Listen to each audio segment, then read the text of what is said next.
Hey guys, welcome in.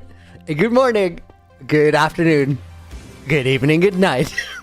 Guys, I hope you're ready for another one. Day 6,224, and today's the second day of mountain building. Now, I know that yesterday I was talking about getting a piglin bartering farm up and running. That was the initial plan, but I had to change course because I figured we're gonna need some more piglins, and yesterday we learned that we kind of get those passively while we build up the mountains. I do have a couple of things to show you before we get started though, because I've been a busy little bee. I've been preparing for today so we can actually get the grind in. Stuff is gonna be the bottleneck for today, and I try to put a solution in reach if we do end up needing it.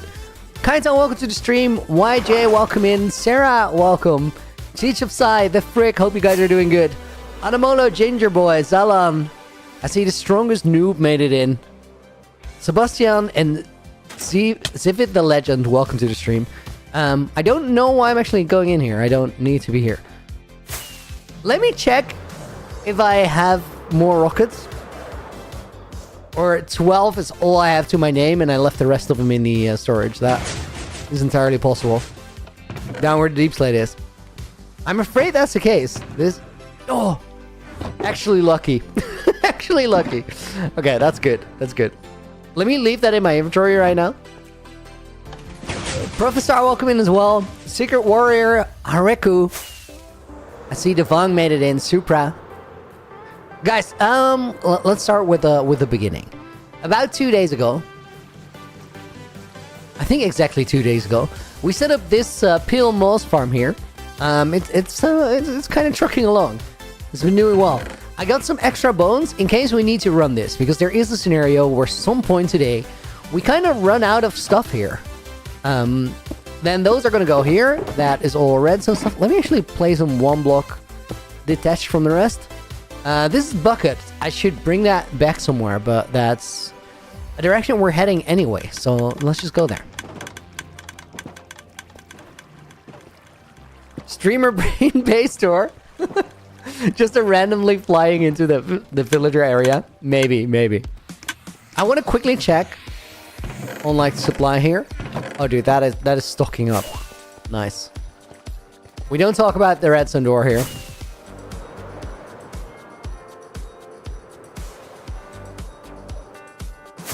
Okay, guys, over the past few days, we've set up a new portal. We tried to set one up in the deep slate area, which didn't quite work, so I actually redid it. Let me take you there. I also, after fumbling with the tunnel board the other day, I made it worse.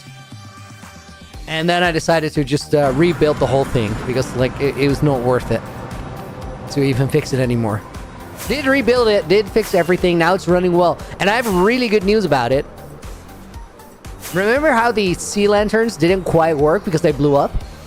The slightly higher blast resistance on the shroom lines is enough to keep them going, which is kind of a big deal. Click and Yunko is welcome to the stream. Okay, so I just randomly walked in there without really paying attention to it. But this is the portal that we have in the deep slate mine now. This is the tunnel that the tunnel board has been going through, and I randomly dug into a cave. So I kind of figured that was the perfect spot to put a portal. I also see that there's one block missing. Let me place that because it will just look a little bit better. And then we need to move over the potion dispenser for this whole thing a little bit later. Do I have a e-chest here? Down to 3 e-chests. Well, we're going to fix that tomorrow as well. Okay, let's see. Any block will do. Let's go deep slate bricks.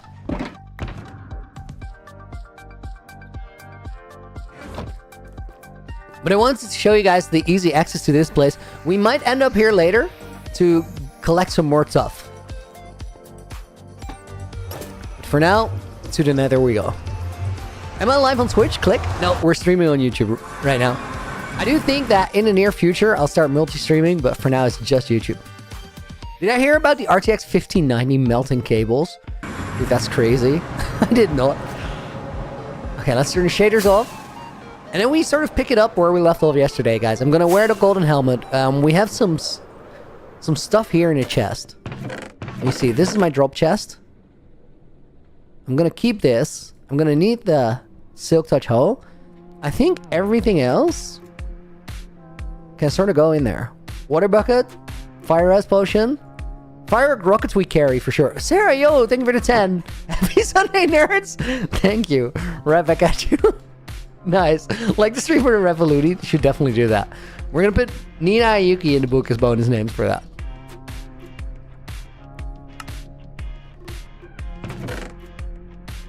And then we're gonna start with, I think we need all of these. It's actually, that's Deep Slate. We had all of this in my inventory yesterday, so I think that's where we start. And then we grab another one full of tough slab, regular tough, moss blocks. Should be good. Why, bro? Why what? So guys, yesterday we managed to do this. Before we build any more blocks today, there's one thing I want to check before the stream. And Nina, I'm gonna ask you to write down a number that we're gonna find. If we go to schematic placements, we have Nether portal and we have Nether hub terrain. This one, we're gonna configure, we're gonna schematic verify, we're gonna start verification. Then we turn it on. And now this is gonna run the verification process. We need to go a little bit this way, otherwise we haven't covered all of it. 400 chunks left. It's stupid that the project scale is 1200 chunks or something. One chunk left. It could be over this side, but off of me flying away, I feel like it's gonna be on this side. What's the block count? About 1 million. But of those million blocks, we have placed 70,000 or so. Part of that is the gold farm that already exists. Okay, so configure verifier. Number we write down is 71,586. 71586. That's how many we have placed before starting stream today. And then we're just gonna get busy and see how today goes. And then by the end of today, we're gonna have some sort of an idea of how many blocks we actually place in the stream. I literally have no guess. Your guess is as good as mine.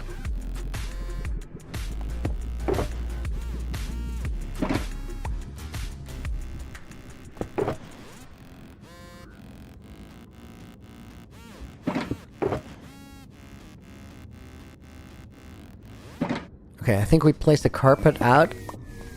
There we go. Turn it on. Start recording. And then I immediately need the carpet. Dang it. I have too many blocks in my inventory. Let me fix that. Oh my god, Liam. Dude, it's gonna be so much. It's gonna be so much. I literally, guys, I have absolutely no guess for how long we're gonna take doing this. I just know that we're gonna get it done one way or another. But after today, we can sort of calculate. We're going to have some sort of a ballpark. 71,586 is the number we started with. While we do this, we got to grab a bunch of piglins. And then I think on Wednesday, we make the piglin bartering farm. I'm not quite. And I actually want to invite you guys to think along with me on how we're going to do this. So there's two ways we can run the bartering farm. One way is have a bartering farm that sort of continuously trades with the piglins. So we need a bit more automation, a bit more preparation, and a bit more concern in the item sorting. Because like you need enough hopper speed to pick up all the items one by one, which is slow. And then you have the ENX04 Minecraft Elegance version of it. The way that the Minecraft Elegance farm for Piglin Bartering Farm works is you use the player as the item pickups system. Now the downside of that is you have to actually be present to pick up the items because it's a player task. The upside of doing it, and the reason why I would consider doing it, is if you're a player, you can pick up items so fast. And then you sort of dump them into a shulker loader, which processes all the stuff for you. Let me place these. And then you put the shulker boxes into a shulker unloader into a sorter. And that last part of it, we can automate it. It can still happen under the mountains. But the full auto farm is probably going to be a little bit cleaner because we don't have to, like... We don't have to watch over it working. The ENX04 version of it, it's going to be so much less work setting it up. Wait, I think the answer is in that description. I think if it's so much less work setting it up, we just try the ENX04 version, and if after a couple of runs of using it, it feels like it's too much hassle, I can just take it apart and like build a proper one. The piglins are already going to be like in the spot where they need to be, which is good. And then if the piglins are in a spot where they need to be, then we just need to redo the sorting under it. I think we have our answer. So that's the plan for Wednesday. And today we just see how many darn blocks we can place. I need tough slabs here. You guys wanna take guesses for how many blocks you think we can place today?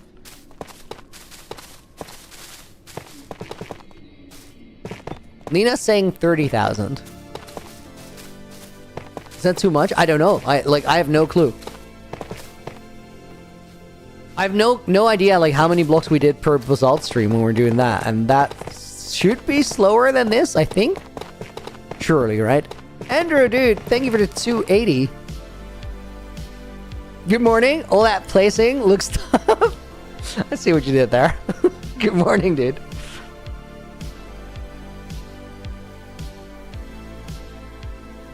And we're gonna put Teach of Psy in the book as a bonus name. In 3 hours? Yeah, thereabouts. Replace my mic. Gotta optimize for comfort today. We're gonna be here for a while.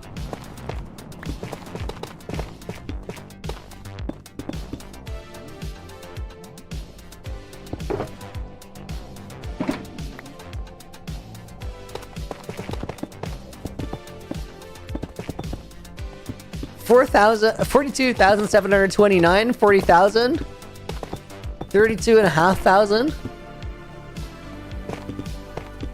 Like, I have no actual reason backing this up. Like, no calculations, no nothing. But I feel like 30,000 could be, like, in the ballpark. If we do 50, I'm gonna be super happy. That would mean 20 hours of placing. Well, no, because today we do things that are somewhat faster than the upper regions. So maybe we add 5, we say 25.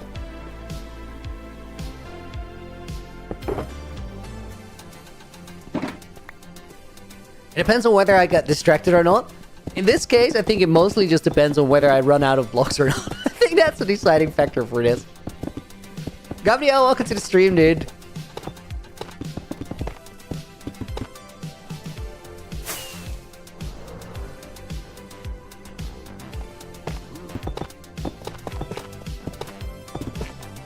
Steven the Legend? Dude, you got it. Thank you. That's the spirit.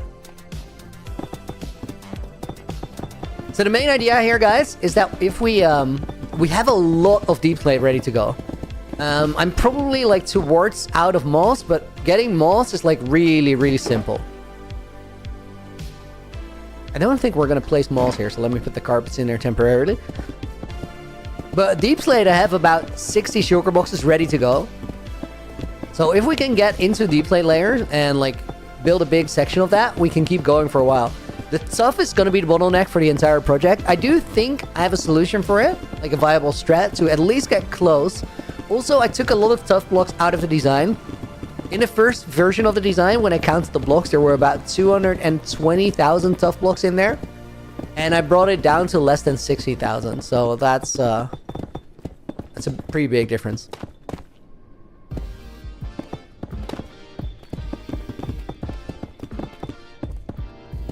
Pexon, how is it going? It's so far so good, but after today I'll have a more comprehensive answer for you. Right now I honestly just don't really know. I don't know if we're doing super well or we're a bit slow. Okay, I need deep slate slabs. Karen plays, welcome in.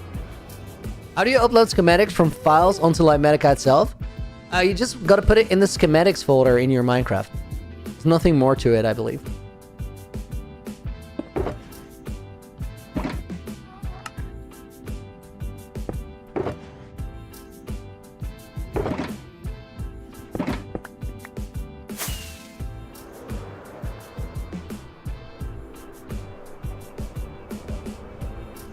Eight blocks per second and you go over 70k? Lock in? My god, dude, I'll try.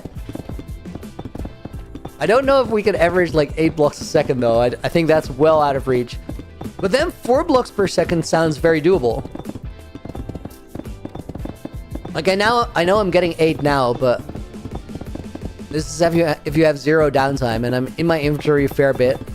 So don't think that's gonna work. August, dude, thank you for the 2 years, yo. Yo, August got the full netherite helmet. He just maxed out. YOLO needs 2 years. It's crazy. I'm done with my final exam, so I'm chef now. Dude, congrats. That's awesome. Hope you... How are you doing? Dude, I'm doing really, really, really good. Guys, there was a marker on my channel today. You guys want to hear like how the Revolution is going? Well, here I got something for you. There's a little notification thing in my YouTube studio when I look at my views for the past month, and there's an area that is marked out. The area is about the span of 2 weeks. On that 2 weeks, the notification says, "Congratulations, you have uploaded more videos and they got more views per video. Your views are up 93%." so that's the Revolution for you. Things are happening. So I'm really, really, really happy with that. But congratulations on finishing up the exams, August. That's awesome, dude. You've been working before that for a long time. Do you have like a restaurant you work at already? Andrew, dude. 280 with the congratulations going out to August. That's great. Let me grab 2 more names. Let me put Devang in there. And let me put CVI the legend. Now it took a second to read it, and now I understand it.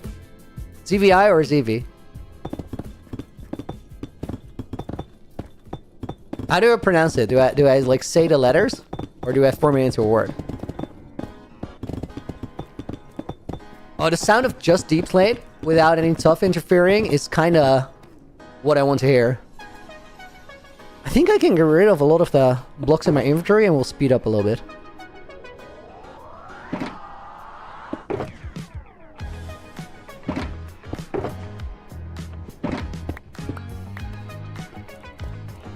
I'm getting Basalt flashbacks? What? This is gonna be way worse, dude.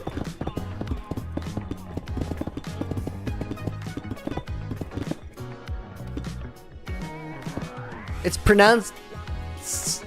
Spivy? Spee. I have no idea. I can't do that. If you were able to like tell me once, I'd be fine. But just looking at it, I have no clue.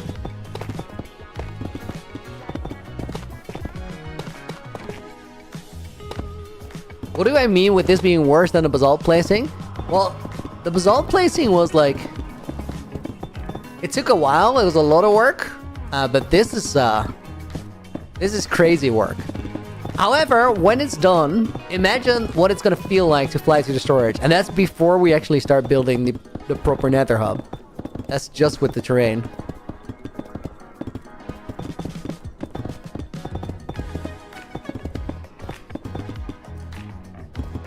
David, how do I place the block so fast?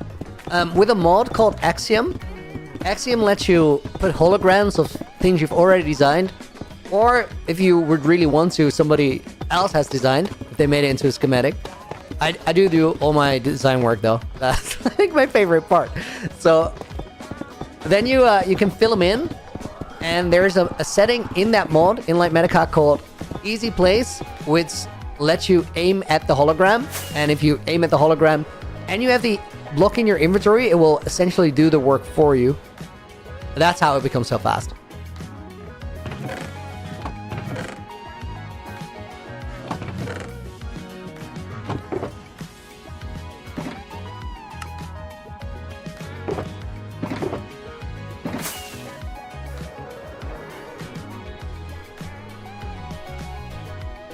I think there's moss carpets here. Let's go to this place where we were. The moss carpets I literally just took out of my inventory, so we gotta avoid the spots where we need those.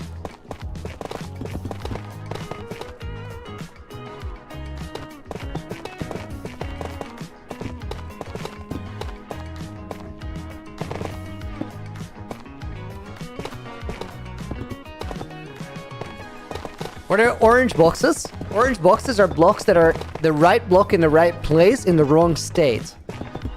So it could be a stair that is facing the wrong way. What it is in this case is it's pale moss carpet that has like a little thing on the side going up to the up on top of the block next to it. And that is not in the schematic that I made, because in the schematic I used commands to fill that in. Those commands do not like consider the block states, so blocks can get placed in impossible states. For example, you have a moss carpet next to a block but no thing going up the side because the command didn't really bother. Sarah, yo, thank you for the gift of membership. Went out to Funge John. Sarah was already in the book. We're gonna put Funge in the book, we're gonna put Robbie in the book, and we're gonna put Mystic in the book as bonus name.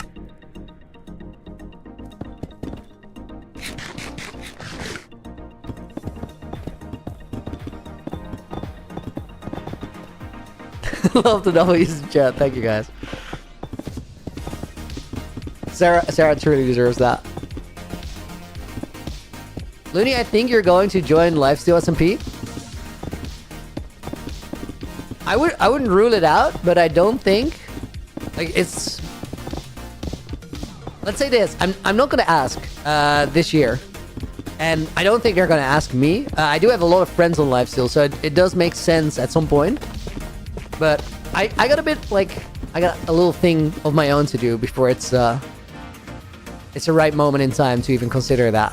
And that thing is going hard on the Revoluni. Like that is what needs to happen.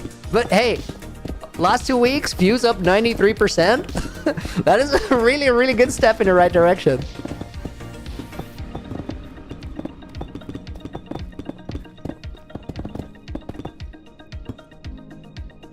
SB is in Lifesteal, so is Clown, and Rek, and Parrot, and Zem, and Pengy, and Jared. Like, there's a lot of people, dudes, that I have hung out with on the regular who are in Lifesteal.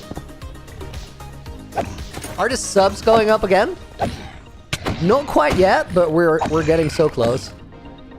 I feel like that could be like a matter of weeks now. I think we're near the bottom. Is my mob sounds low? It is. M20, welcome in.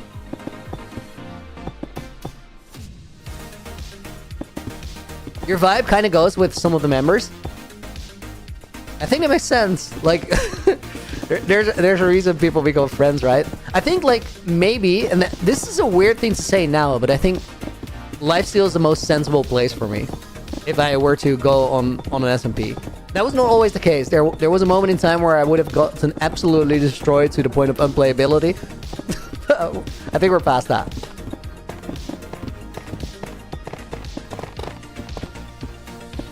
Just gotta watch out for Flame. Just like see where he's going and walk the other way.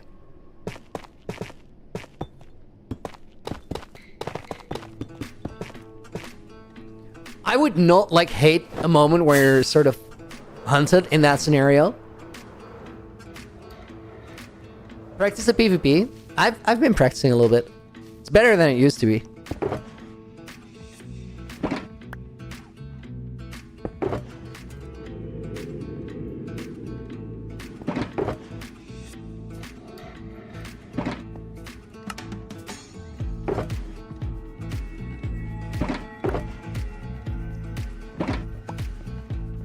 There's another shulker there, but we'll get it later. Yo, this actually looks like a mountain a little bit.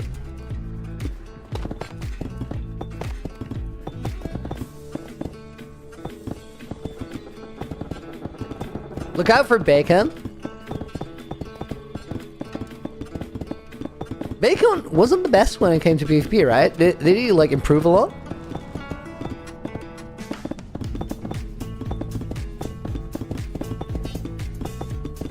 Or is that just me having entirely the wrong image. That could be the case too. Simon, welcome in. And 20, what are we doing? So this right here is my nether roof. And currently there's nothing going on, but I'm building a mountain range that I've designed over the past few weeks. And that's going to be the foundation for my actual, my building project here. And the building project, it's a joke. I wasn't sure, like, I feel like anybody on Lifesteal could all of a sudden get really good. Because a lot of it is just, it's understanding and practice, right? And like all the knowledge is there. Some of the people on there are like the best players. So like, if you want to ask someone, you can ask them.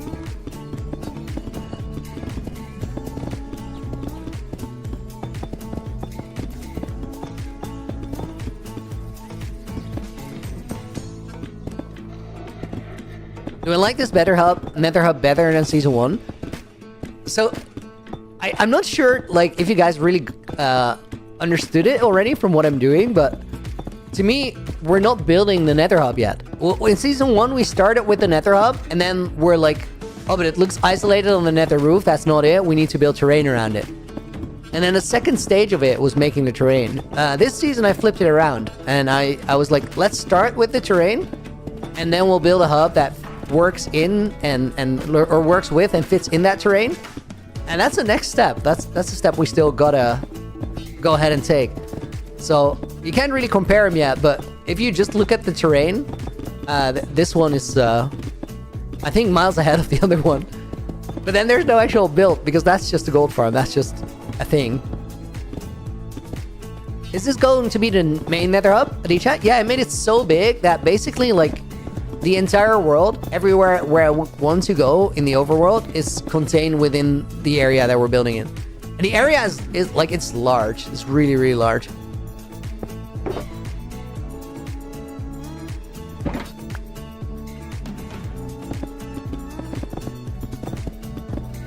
I do feel like we're emptying out sugars a little bit faster than I was expecting, which is nice.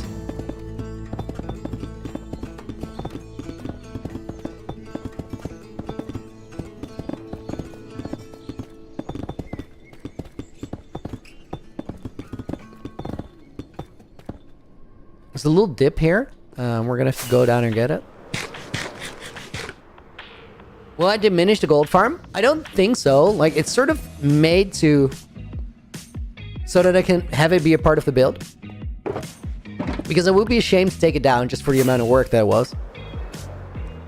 However, like, if we end up being in a position where we have to make the project work, absolutely will. Totally possible.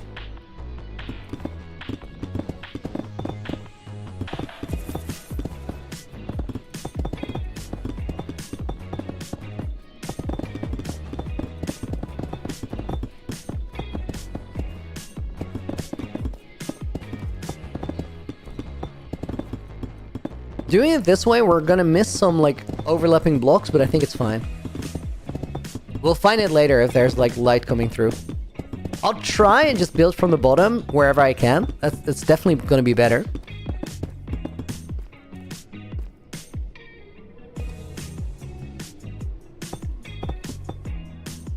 Or we can do that.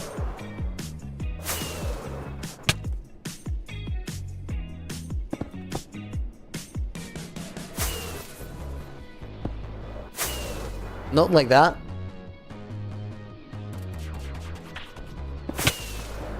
Ow. Okay, definitely not like that.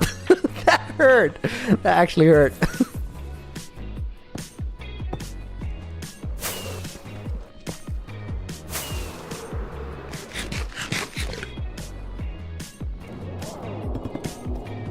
I don't think the flying is necessary. I think just keep an eye out. Try to start at the low points wherever possible so we don't miss blocks. And if I do miss them, it is what it is. Don't really have to worry about it too much.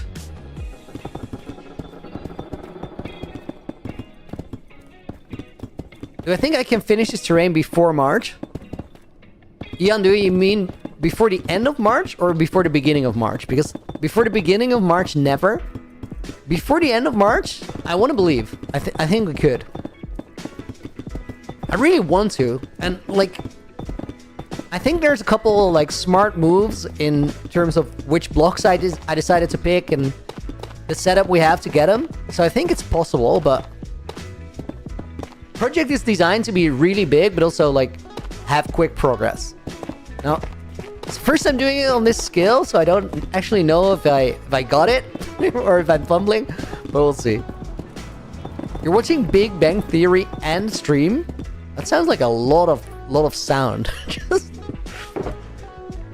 Guys, this morning I was preparing for stream, rebuilding the tunnel bore, making sure it worked again, and just getting ready, while also checking the 6,000 Day movie in Dutch and seeing if it was like release ready. It was so intense to be doing both of those things at the same time. But I really wanted to do both extra stream prep and get that ready so I could release it. This week I worked so hard. Actually worked so hard. But it was nice. It all felt really, really good. I've been super productive this entire past week. Okay, we have a little bit of a gap here. Do we go down and build into that? I think it's a big, tough area, so we kind of don't want to. I think what I'm going to do here is I'm going to go across here. And then we'll connect that up later. But we do have this entire section now going upwards.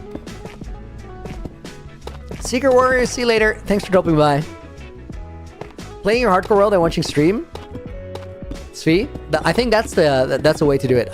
Svi. I think I got it. I don't know. Maybe not. But a man's gotta try, right?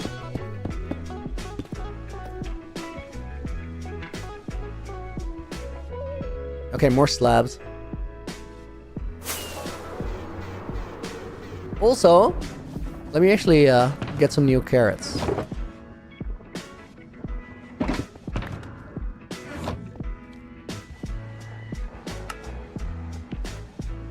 I thought bro was actually a piglin and he was about to harass me.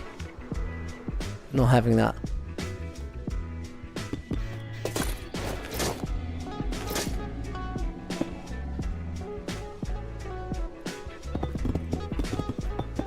Proper way to look in.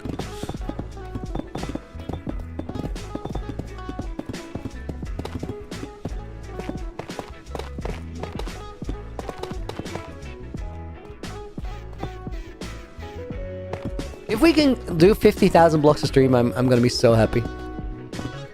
Aditya, welcome in. I have a great idea. Like you can make 2 red dragons or 2 dragons fighting or something. Like a blue one, a red one, and Nether incorporate this. Nether hub. I think it'd be super cool, but it's also like... I think I've seen that image a lot. You know, like there's a lot of builds that do something like that. I don't really know which way I want to go with it. There's one element to the build which I know that I want to do. I want to try and build it by day 7,000. I don't know if we're going to be able. Also, guys, I've been thinking about content a lot recently. About how to do a better job, make more and better videos, while not stopping my streams to go and edit them. So I have to figure out a way to like do it in between. I'm strongly considering to stop doing the 1,000-day movies. And instead, I'll still do a movie, but I want to make movies not for a time period, but for a defined project. So I would make a Nether Hub movie when it's done. I think that makes more sense than the 1,000-day format. Because I was rewatching the 6,000 and I liked it a lot. But I also felt like it was sort of dragged out. Maybe that's because I like had to review it for the 7th time or something. Maybe I've just seen it too much. Like that could be the case too. But after watching it, I was like, I think there's a revision in how the theme of things needs to be structured. Still, in a movie like that, there's lots of room for all the little side quests and stuff, right? I'm not saying that those would be excluded. I think they're definitely a part of it.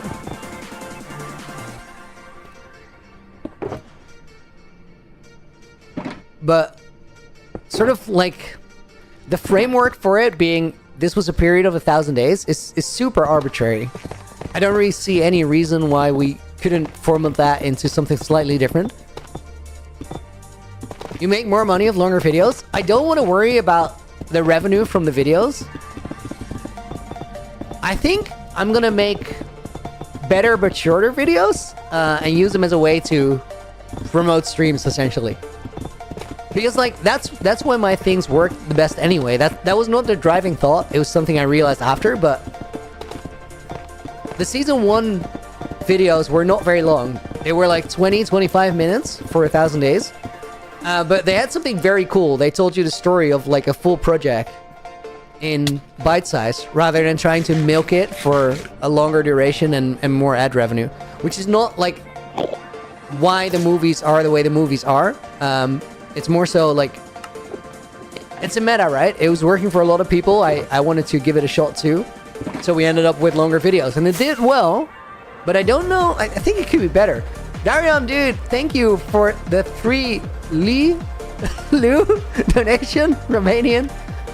Romanian Lai, if it's 3. Romanian Lu, and then the 3 Lai. Thank you. And we're gonna put ECL in as a bonus name. Looting what's your day count mod, Hutch? It's called Mini HUD. Guys, if you just responded to what I said, like all of that, and I didn't reply to your message, feel free to repeat it once, because I'm actually super curious on your input. I was also yapping. Long format movies is better, Tantrum.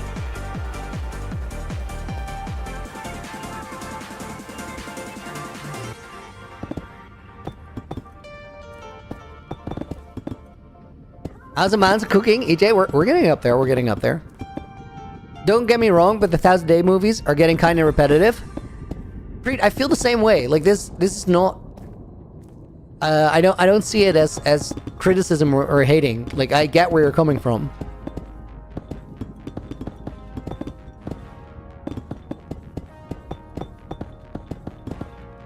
How would it change if it's more episode based? Well, it's so essentially the story for 1,000 Days is usually about the same, right? Like different things happen, but it's still like, oh, we start here and it's a new 1,000 Days and we go do things and now it's a race against the clock and we have to try and get everything ready for the fireworks. Ta-da! Like that in the shortest possible summary is how the 1,000 Day movies work right now, and there's no clear end goal beyond a arbitrary moment in time where a clock says 1,000. That's what I'm thinking. When I watch 1 2-hour movies, I feel like watching a real movie, waiting for the next extension. I'm not saying there wouldn't be movies like that. I think it would be a couple shorter videos on a project and then you combine it into that. It's just not linked to the day count per se.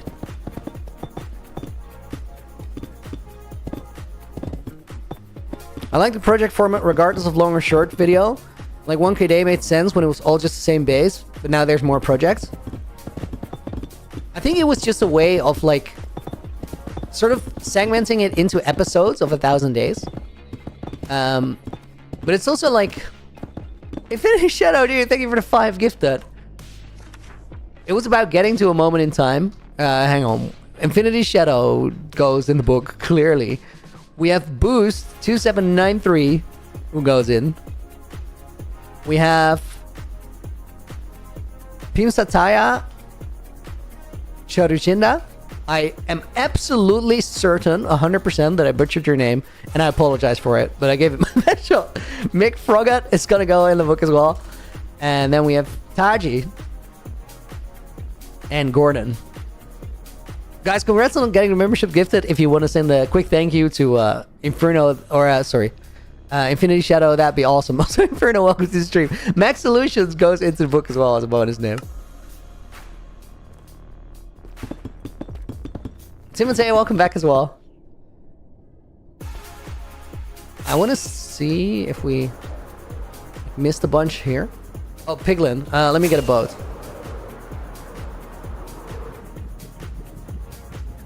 Not as hard as your name, I guess.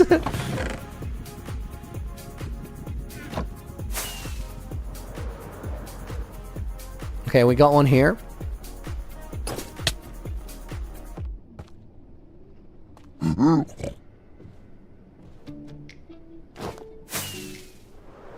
Is the other one still here as well? I think he is. Nice. Oh, then we immediately gotta get new boats.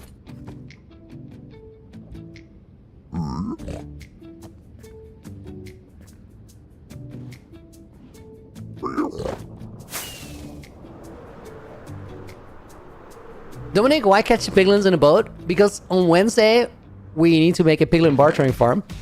And getting the piglins in boats, dropping them down there, is the best way we have to get the piglins for the bartering farm.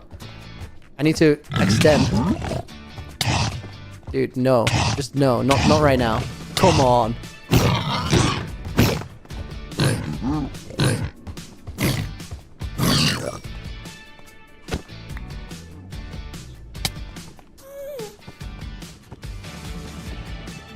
Gas sounds, gotta watch those.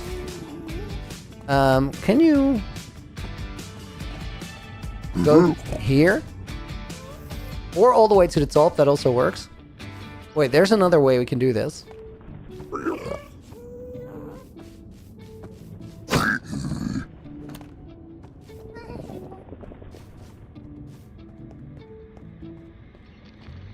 Actually worked.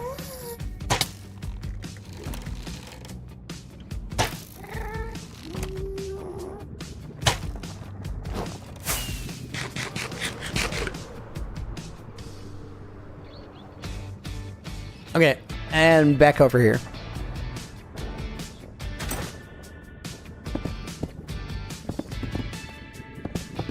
I don't know exactly how many piglins we have. I think like 16.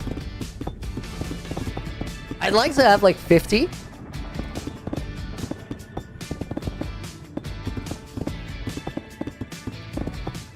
Guys, there's a thing to consider anyway. Like the ENXO4 bartering farm, it relies on having like 100 or 200 piglins in there. Now we could do that, but I think it's going to be super annoying to have that in the Nether hub. Could get a little like little laggy, but mostly just super noisy. I don't think there's a lot of other mobs we need here though, or other farms, so we might consider it. I don't know. I lost my maze? No. We refound it already.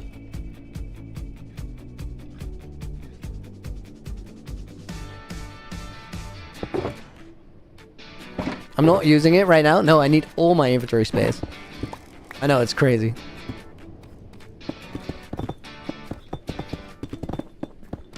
Should I count the number of blocks in a gold farm? It doesn't really matter. Like, if we do what we need to do today, we're gonna have a decent count for how many blocks we can do per stream. That's the one thing we gotta do, or we gotta know. Casper, you're welcome, dude. How did I misplace my maze? I sometimes just drop something in a chest and then never find it again. Like, it can't happen.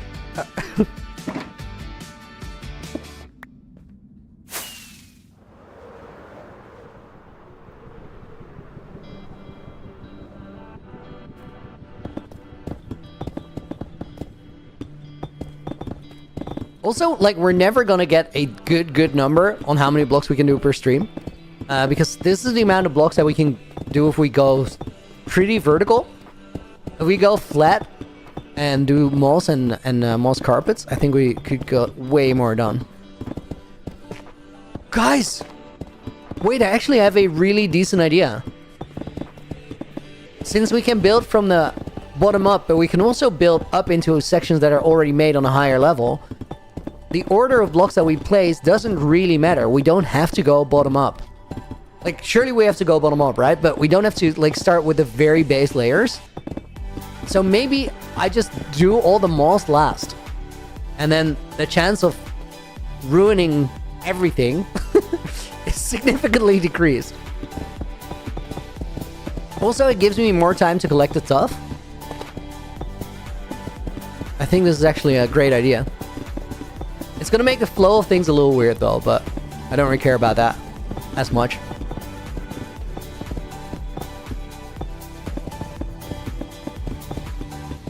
So So let's go over here and then we can build like a way bigger section in one go. Which means we can use more deep slate, which means more progress that is feasible today.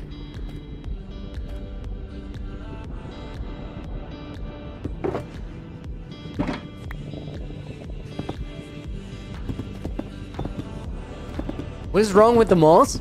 It's flammable, and like a gas could shoot it. We could lose a big chunk of mountain. It would be less than ideal. Dude. Okay, this is actually good. We're doing numbers. Sound of the deep slate is traumatizing. No, it's the best. It's actually the best.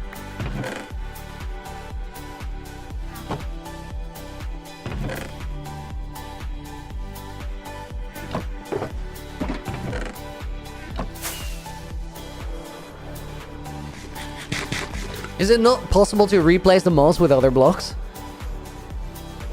It's a trade-off. Like, the moss has a weakness in it being flammable, but it also has some pretty serious upsides. And the main upsides of let me see where I'm gonna put some of these slabs. Let's do this.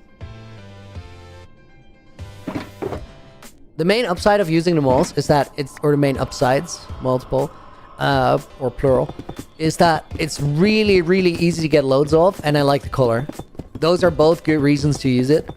Especially the, like, getting, like, easy to get loads of. I don't think I have a better option than I like more. And we just gotta make sure that, like, we spawn-proof well. that is the deciding factor. Also, at the very least, like, if everything burns up, it's gonna make for a good movie scene, right? And we can fix it. As long as I have a hole in my inventory, I can do repair works when I need to. As in, cut, like, separate the burning part from the rest of it.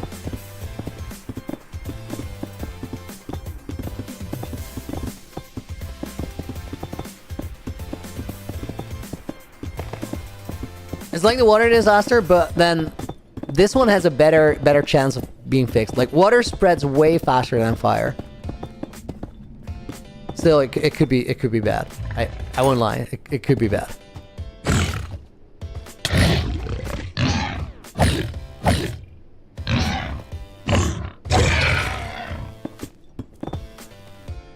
So, guys, prepare for the worst and then hope for the best. That's how we're gonna go about it. I think that's the slabs I need.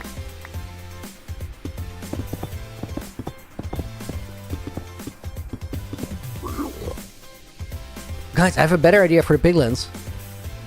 I don't actually have to, like,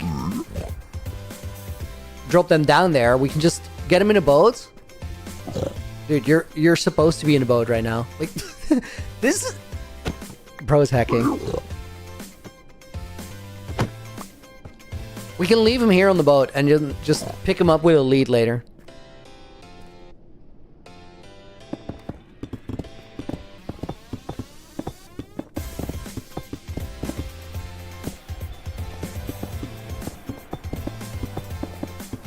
It's gonna make the collecting a lot faster, I think.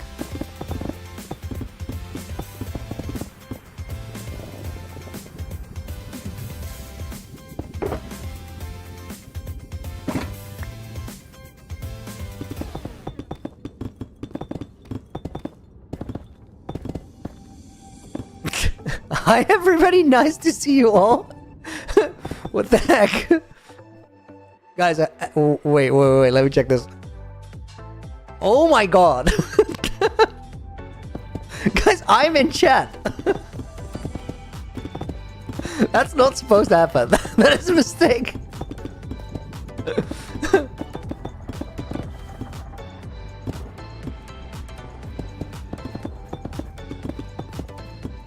I know for a fact that is happening through the same router. Like,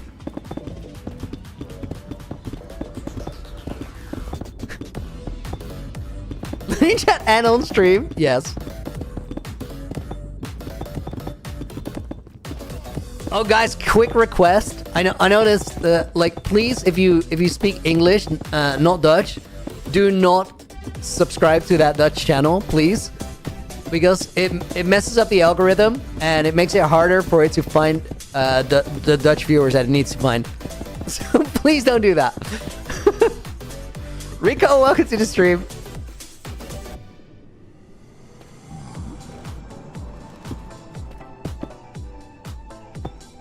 And Momsy, welcome. Hi, everybody. I did something terribly wrong. Oh, my Momsy.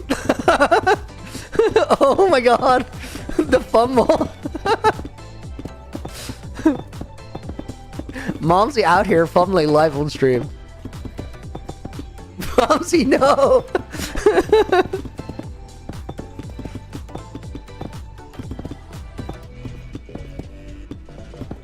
Bro's telling us not to sub? Yeah, dude. You can sub here if you haven't yet.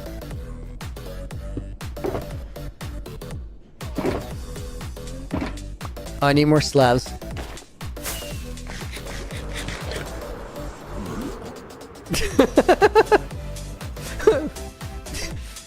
You think, Momsy? You think? That's okay, that's okay. No worries.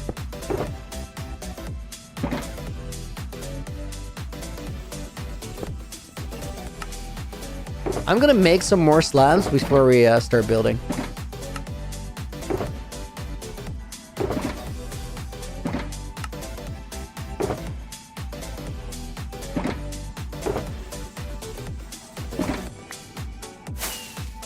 Star, why are we building a mountain again?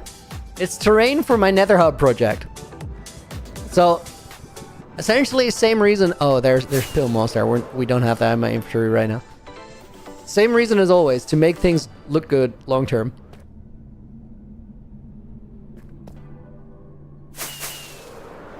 Didn't all have easy plays on.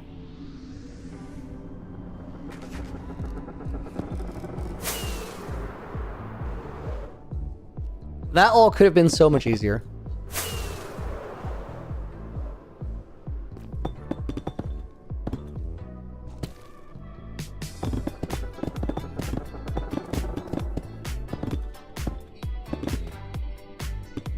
Your Nether hub is so small, you realize? Probably not. I went a little overboard here. The thing is, guys, I thought, like, if I go pretty big on the mountain range, we have room for expansion in the overworld, because there's a large area that we will have pre-covered with portals. And I wanted to have, like, everything that is already in the world and something we use to fall inside of the range of this structure. So that's why we went so big with it. Also, like, if you have the tools, you can go for the skill, right? Fill up that crater with lava or something? No, dude. That's how we get into the lower Nether. Just signs and lava all the way, so you can actually fly through the lava into the lower Nether. And then if I accidentally break one sign, like, all the lava just pours down and everything is ruined forever. That sounds like a great plan. A little overboard, he says. Looney metric ton overboard, maybe.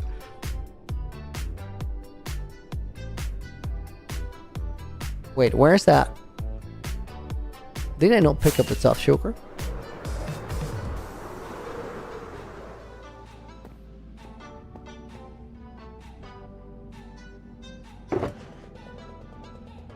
I feel like I'm either overlooking a shulker in my inventory.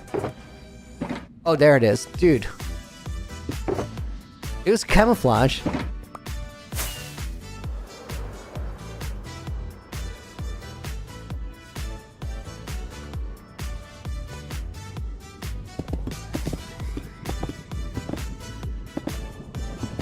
Open fence gates could be a substitute for signs.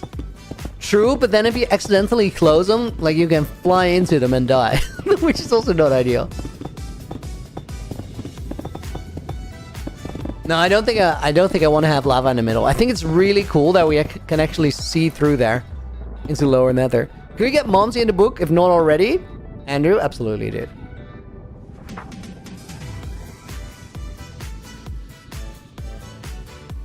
Momsy in there, and let's put Motsy's in the book as well. Quick sip of water.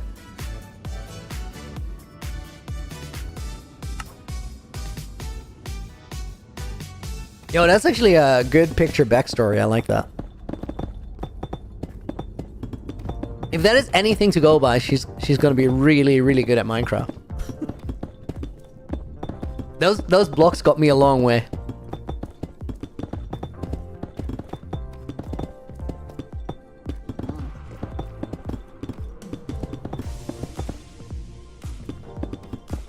Next time I fly to craft blocks, guys, I gotta pick up 2 boats. Just to make sure we get piglins.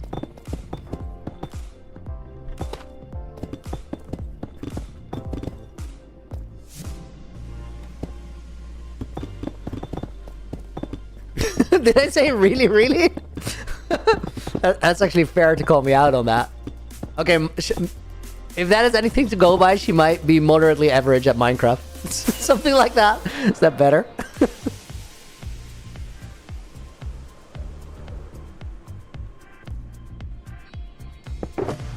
Reasonably mid. Will you make an Easter egg where everyone is on signs tucked away in a random corner? So, after I died in my season 1 world, I spoke to a company, Minecraft map making company, and they helped me get my hardcore world for season 1 on the Minecraft marketplace. Really awesome. Was cool that they did that. However, in season 1, I put your names on signs rather than in books, and they told me off for it. They were so mad. They were like, "This is the most unoptimized thing we've ever seen. Your world is so laggy because of all these signs with the names on them. How do we get rid of them? Can we just remove them?" I'm like, "No, you can't just remove them. That's because people support it during the streams. Like they deserve their name on there." They're like, "No. You don't get it. Like these signs, they gotta go. They're gonna go one way or another. Do we put them in books or what do you want to do with them?"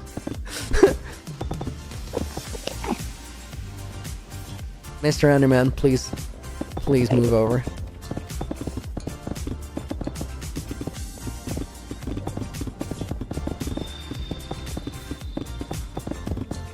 Oh, guys, I'm gonna have like so many just late nights of listening to music or like having a series on my second screen and just doing this.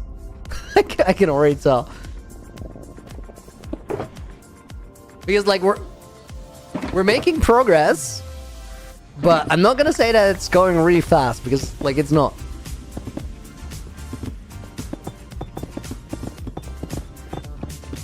Looney, nice Discord. Gonna light up, I think. Are you gonna make something in the end like last season, Miceless Bro? Absolutely intend to, but I'm kind of holding off because I believe that the next main update, 122, is gonna be the end update. I actually believe it. And I want to wait for the end update before I start embracing an end project there. I want to like have access to new blocks that go with the region and all that. And I've been holding out for it for a while because I feel like it's been in the cards. But now I actually think it's 122.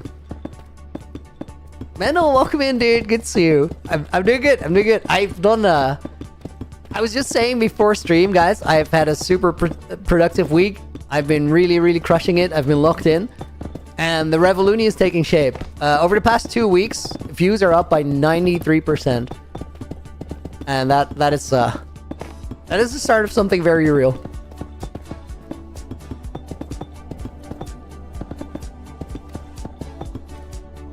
You're trying to farm 1,000,000 carrots? You kind of have to with a name like that.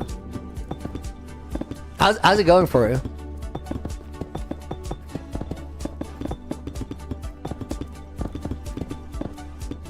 A 1,000,000 carrots is way worse than 1,000,000 melons. I think Rec counted in melon slices.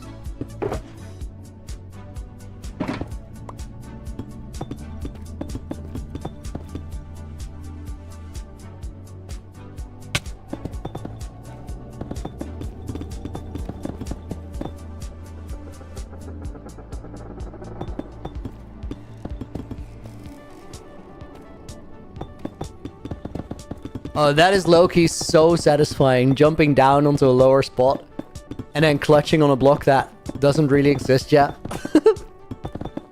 Should not be possible, but it felt great.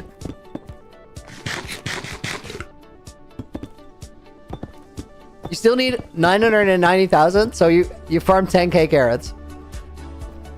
You got your work cut out for you, dude.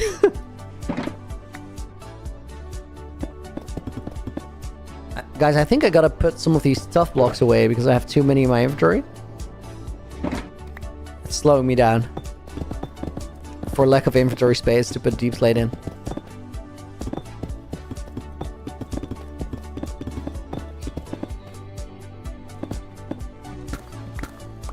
Is that boat empty or is that just entity distance? I feel like we're gonna be close enough to check, but... Dude, please no.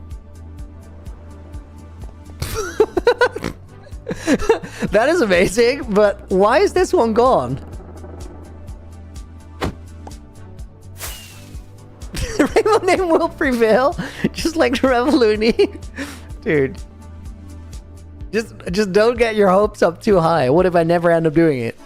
Carrot Plays goes in there. I've been not posting for months because of this. I'm not even halfway done. One day, dude. Sometimes, if you're like knee deep in a project and you've not been posting for a while because of it, it's just time to sort of take the L, press pause, finish something else first, then get back to it. You can't infinitely grind the thing just because you started it and you're stubborn. Take it from someone who has made this mistake in the past.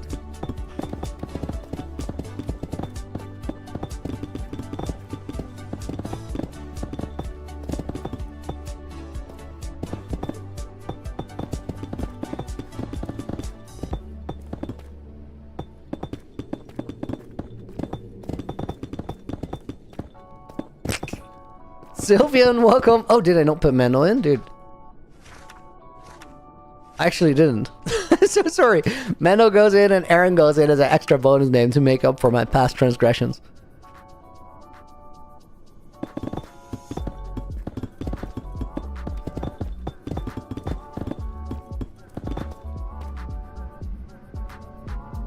Putting the deep slate slabs in a separate box was a definite time saver. It was a good call.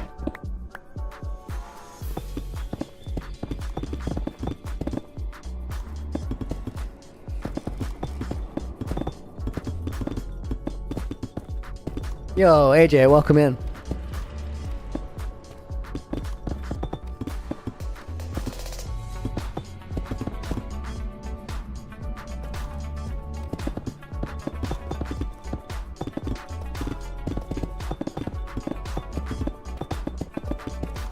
Always manage to send my messages just before donuts. Maybe you got a feeling for it. If you're gonna try it again, say something, see if it works. With a rainbow name, I might forgive you. Uh-huh.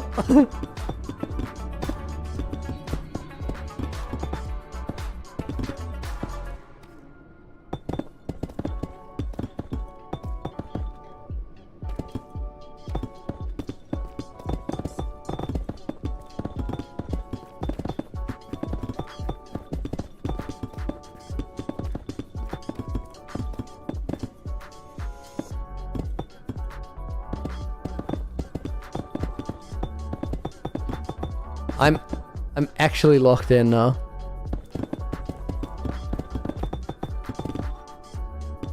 Pozzolite, it's a massive shame that you can't build on the nether roof because you're on bedrock. Dude, it is. It is. That seems so unfair to me. That part of the player base can do that and then part of the player base can't. It's one of the biggest discrepancies between Java and Bedrock. I was looking if that was a piglin, but it's a zombie boy. X1 Grant, welcome to the stream. And Addicts, welcome in as well. Hope you guys are doing good. Okay, out of... Don't even know. Slabs! Yo.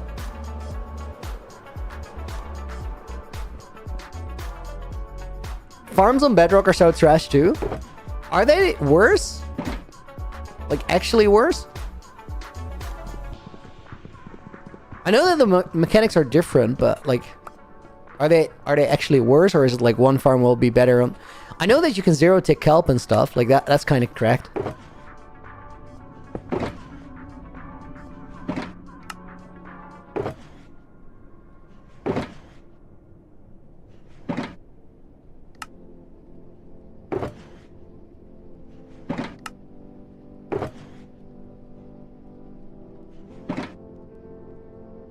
Okay, let's see.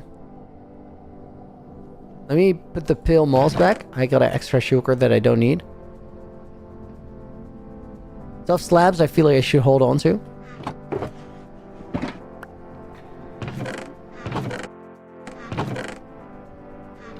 Dude, I gotta pick up a whole new load of deep slate shulkers soon.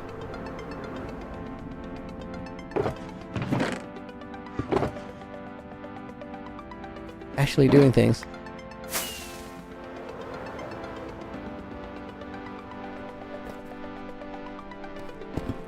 Reminder for 2 boats. I got one in my inventory since that one piglin wasn't there.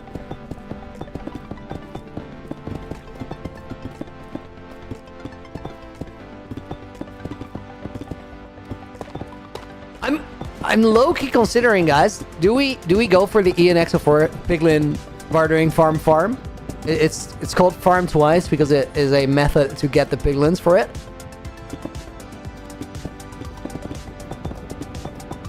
Okay, wait. AJ's here now. He knows a lot of things. So AJ, my consideration is like, do I want to have like 100, 200 entities somewhere under the mountains of the Nether Hub? Yes or no?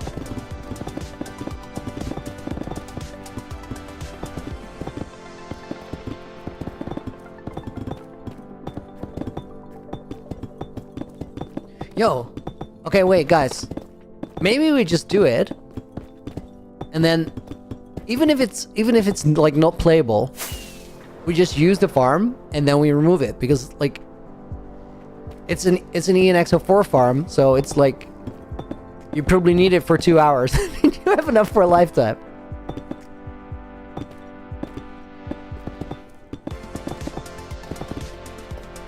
I think it's a massive priority for them to fix mob spawning mechanics from Bedrock to Java. I do feel like they're working on parity a lot. Like, there have been so many random fixes that seem to be pointing in that direction. But it's still such a wide gap. Like, I don't quite know how it works. Or how they're gonna make it work. Because at a certain point, you just gotta go like, okay, you guys have had this feature for 15 years and I know you like it, but we're gonna take it away. Community's gonna be mad. Like, more mad than when the average mob float comes around.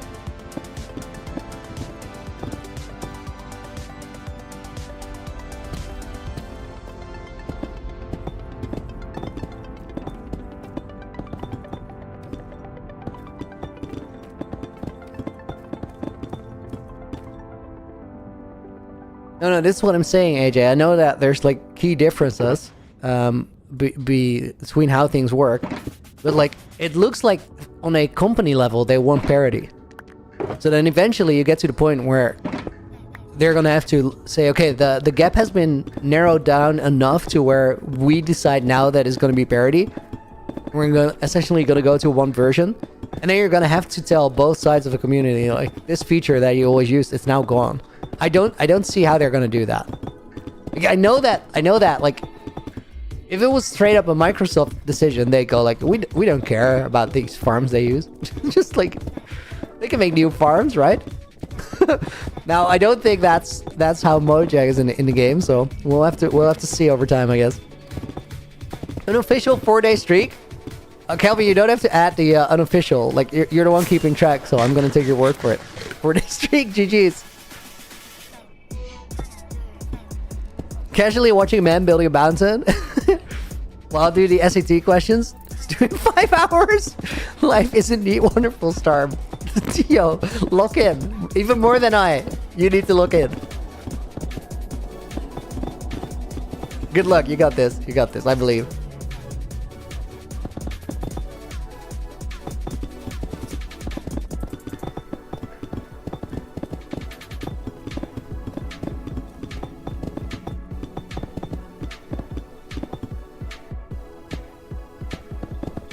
By the way, day 2 of asking Looney to name a mob after me. Darian? Dude, I can't. The thing is, if I say yes to you right now, there's a lot of other people who deserve that too. I'm gonna have to say yes to them, and it's very quickly gonna turn into a situation where I don't get anything done anymore. So as a matter of principle, we just say, nope, can do.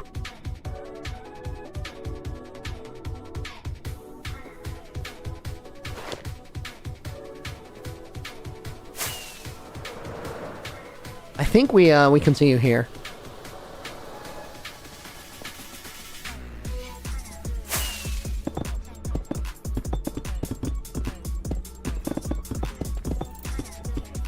I'm on your 4th cup of Nescafe. Yo, that's rocket fuel. I've been there. I still remember the building of the cave walls as one of your favorite streams. Really? Dude, that is crazy. Guys, there's so many things, like, in doing this together, like, you guys hanging out on stream, me building the stuff, and sort of sharing the moment, where my perspective on something will be wildly different from yours. During the basalt placing streams for the cave walls, I was feeling so bad for making you guys watch that. I was like, I can't do this. This is not okay. I kind of feel the same way now. Like, I do feel like I'm in a better headspace, so I can make the streams a bit more entertaining than back then. But, like, this is, we're coloring numbers, and we're not even coloring numbers like they're all the same number. We're just walking here. It's the skill of it. But the thing is, we're just, like, there's a lot of moving parts to this, right? Some parts of it, we had to gather the deep slate earlier. We're gonna have to get a bunch of stuff at some point. We're gonna have to set up the piglin bartering farm. And then there's, like, more of everything that we already did. Like, more deep slate, more placing blocks, more getting moss. And I think the more of something, I'll just try to do it in between streams as much as possible.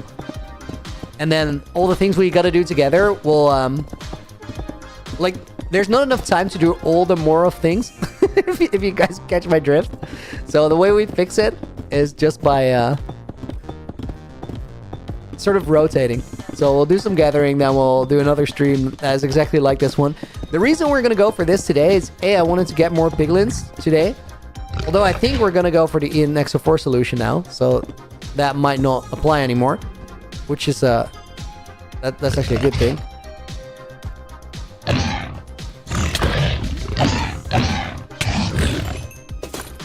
I was fighting a hoglin with my elytron.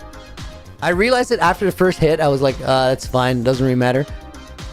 Then, however, I thought I had already killed him while I still needed a hit. So that was not ideal. Hello, sir. You want to be in a boat?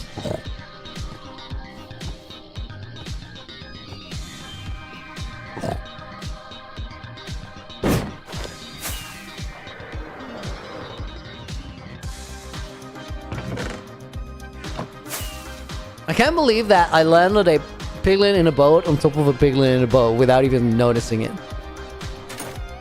It's kind of skilled.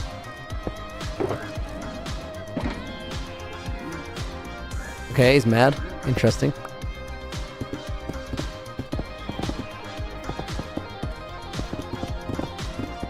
Asking the piglin if the piglin has a choice. Dude, Devon, I have a lot of credits over piglins. Like, that piglin didn't ask me either, you know, and I lost a lot back there. Different piglin, different day, but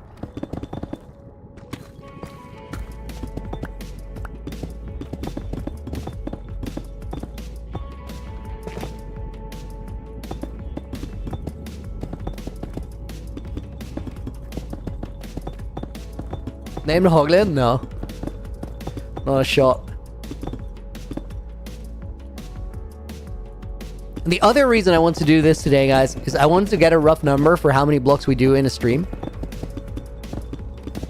Because then I have some sort of a grasp on how long this entire project is going to take. And how I'm going to plan it out over the next few weeks.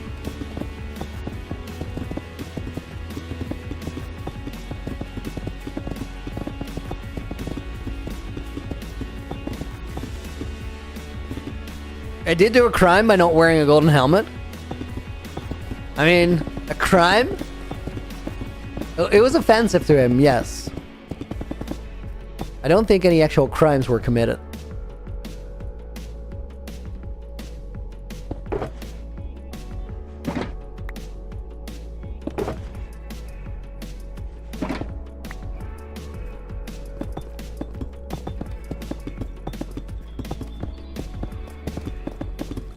I did bring it on myself, that's fair.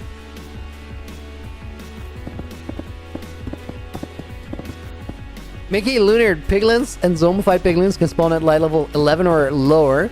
Hoglins on any. So you can still be attacked by hoglins that spawn on the slime. Or piglins if the lanterns aren't right.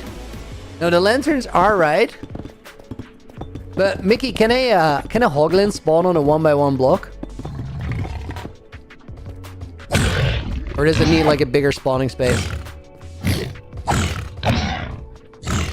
These guys are so chunky that like even with knockback you can barely knock them off. The lancers are in fact right. Like I think the lowest light level there is 14 now. Start good update. Talking about piglin rights, apparently it's important.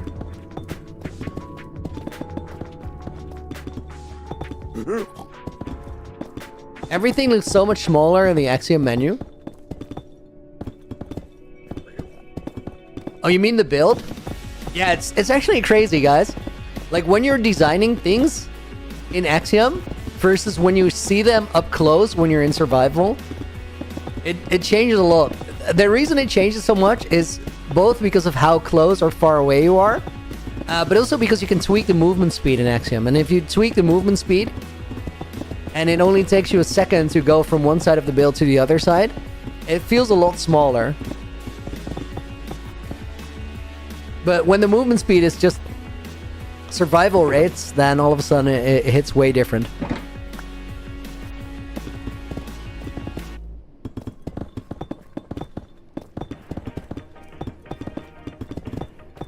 I think so far we maybe have placed like 6 shulker boxes of blocks. We've been on this for...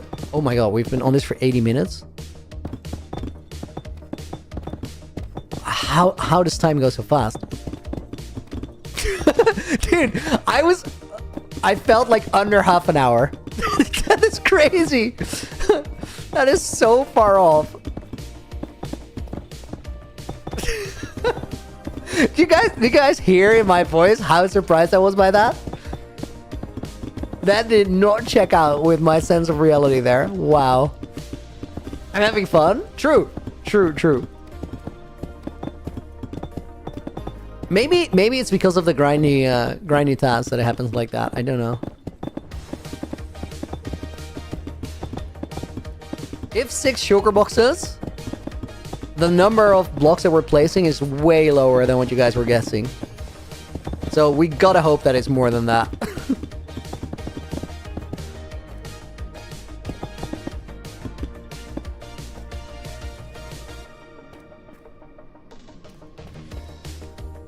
Must be chat, otherwise it might have been mind-numbing. I feel like, even without chat, like, I can kind of get lost in a task like this. I don't hate it. Otherwise, I probably wouldn't have started it, right? What is the thing, Mickey said, Nina? Could you repeat?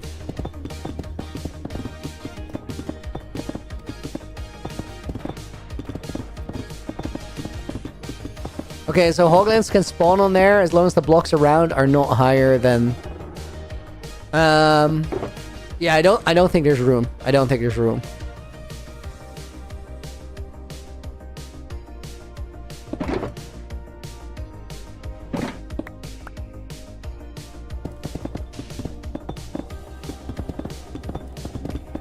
Also, it's just not a death trap like that Season 1 tower is.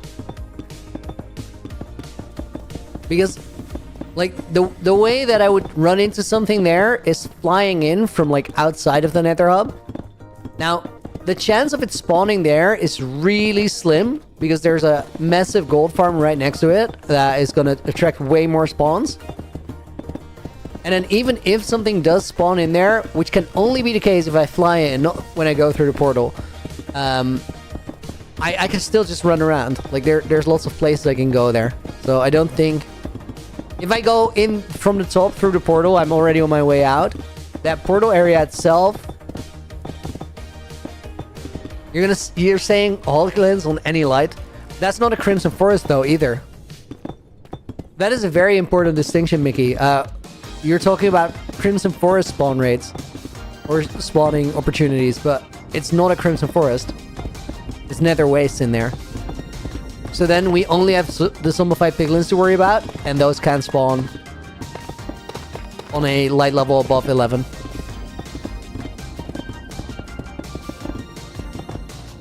So then it should be entirely spawn proof.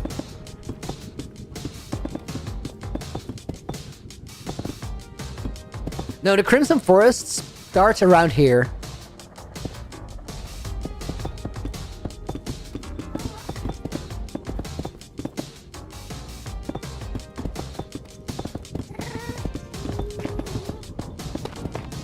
Even more so than yesterday, guys. I'm really curious by the end of the stream today how things look. Like, if it looks like we've done...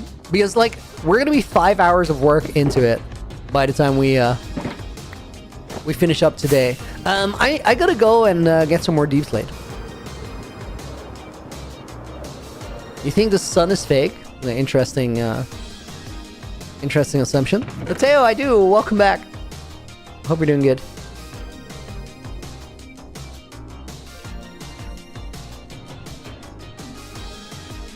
Let me actually deposit like the blocks and stuff right now, and then we'll get a inventory full of deep slate, like cobalt deep slate. Set up a new portal here, so we're gonna be okay to get it right here. Cool, nothing to worry about. Yeah, better. Guys, I set up a portal here in a little cave off of the side of where the tunnel bore is. And then all my shulkers with deep slate are way over here at the back. I'm gonna collect the rest of them at the front. This is how much cobalt deep slate is ready. it's a good amount.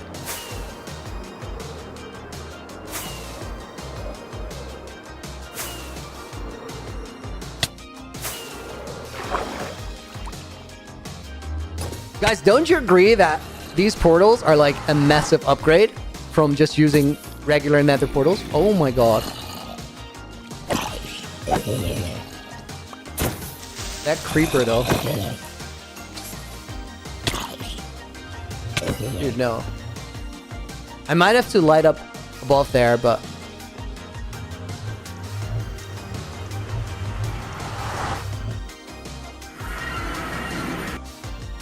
Okay, then when we go through the portal, we gotta wait for a second while everything loads in. Do you guys see like the bits and bobs of the schematic buffering in?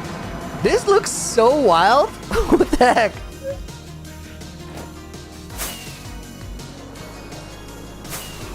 Mateo, you died in your hardcore world today? Dude, no.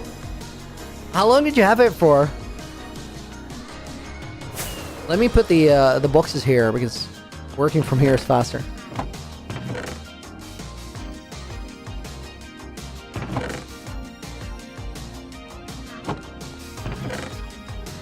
I do have to take my things on the other side. Schematic has glow. The schematics in Complementary shader are messed up, guys. You have no idea. Like, they render the glow for these block outlines, but then they also render the actual blocks on two different places with an offset of like 20 blocks from where the glowing occurs. It's messed up. Svi, how's the hand? Yo, I have not thought about it being injured for the last 2 days. So it's doing much better.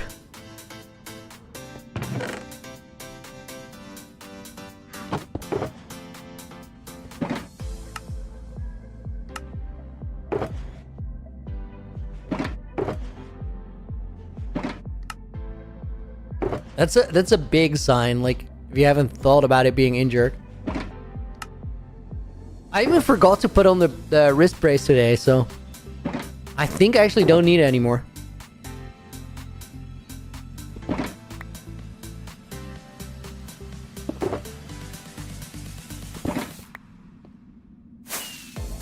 It was really, really good that I was so careful with it, though. That made all the difference, for sure. Also, guys, I had so much fun with that one-handed series. I think I'll make it into a video, like, sometime in the future. For now, though, I'm waiting to finish up the video for the bedrock hole tomorrow. I'm thinking I release it on Wednesday, a little bit before stream.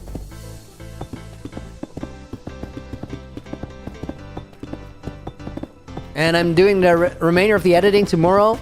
Like, and that's the final check. That's polishing. Do you have a netherite beacon? No, and I don't think I'll ever get one.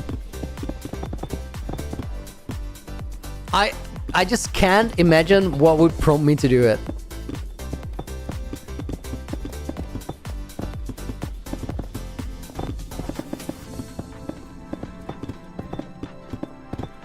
If you would happen to build a nether perimeter for a farm, but I don't think I do that. Like, I can't imagine a nether farm where I need raids that warrant making an actual perimeter for it. I'm just by myself in this world, right? So I just don't see it. Also, I'm just not really the perimeter guy. Guys, I've spent 3 years covering up my perimeter, like, so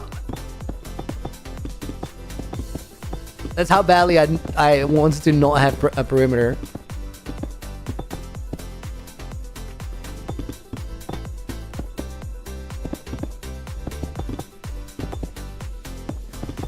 It takes 1 week of grinding to get the netherite beacon.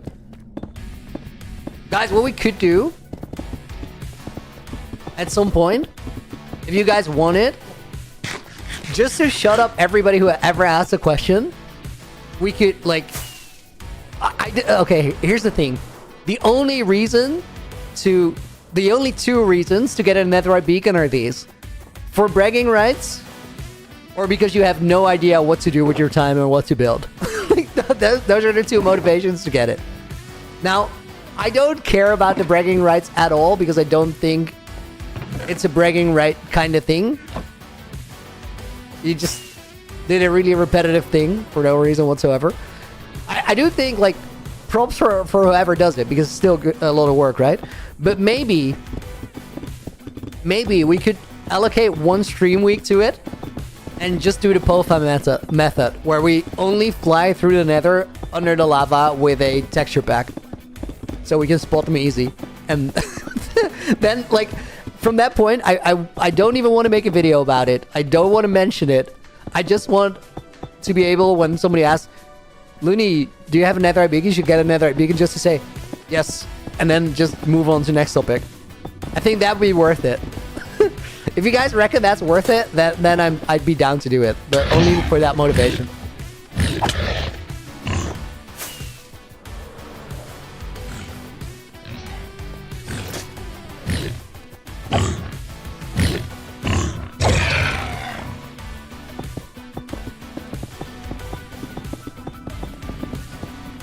That's not worth it, MNC? No, that's what I've been saying for years. Like,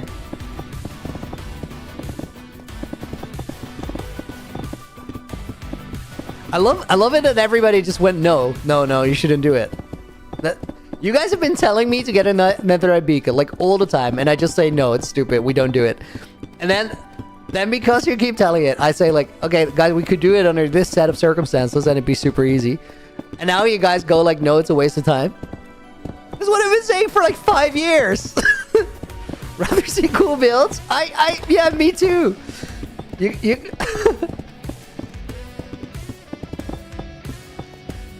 do it, says Casper. Guys, is this a timeoutable offense, what Casper just did? It is in all caps, right? So we could technically just like tackle him for it. It's 4 letters in all caps, but it's still all caps. Do it. Oh my god, Exo! You did the double in forgetting? Oh my god.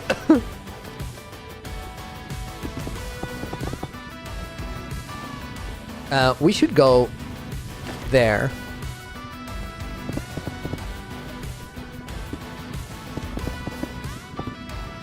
Oh, now you guys are on team do it again? No, no, no, no, no, no, no.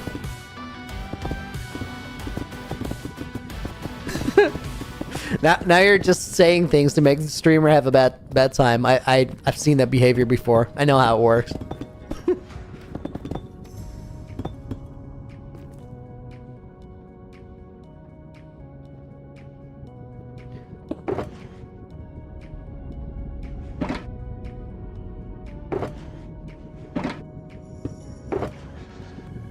Wait. Mods, what are we talking about? Wait, you're saying getting a netherite beacon is as much of a time waste as getting the 16 ancient debris for that thing on the bottom of the... No. That's... Oh my god, you guys are... They're fully unhinged. Like, I'm actually shocked out here. Samarth, how long will this project take? Yes. No, I actually think I will give you a fair answer. I think we'll be building terrain for, I really hope 3 weeks. I really hope 3 weeks, but I don't know if that's like. I will have to say, guys, that I'm gonna be on a small vacation, not next week, but the week after. So we'll skip a Wednesday and a Thursday and probably a Friday stream, although the Friday stream is optional. I might be like back to do that one, but I'm gonna leave Monday morning, come back on Friday, so that we'd have to pause there. But then active grinding 3 weeks, I hope. It's ambitious. It's really ambitious. I dropped a shulker somewhere. Uh-oh. Let me turn on hitboxes and see if I see it.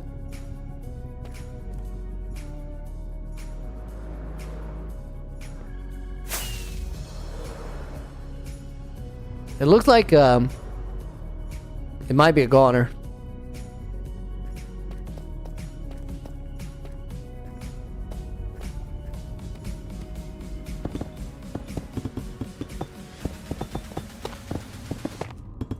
This is the quickest way to go through the resources, but that's not the goal here, so it's unfortunate. Where are you going? Disneyland? Kinda. We're staying in the Netherlands. We're going to a B&B somewhere, but Efteling is really close, so we might end up there too.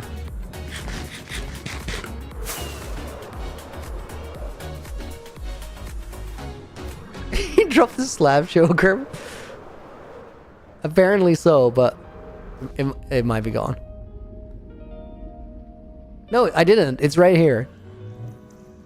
Dude, fake news.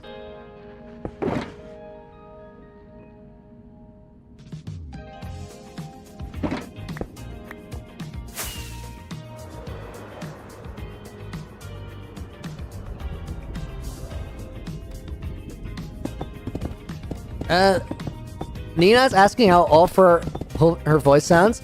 It's better than it was before, Nina. You definitely still sound a little bit sick, like.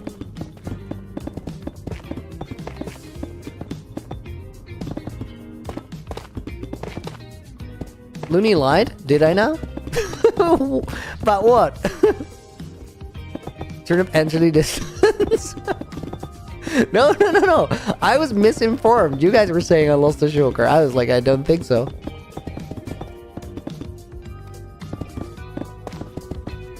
Looney, I have a question. How many nether stars have you lost?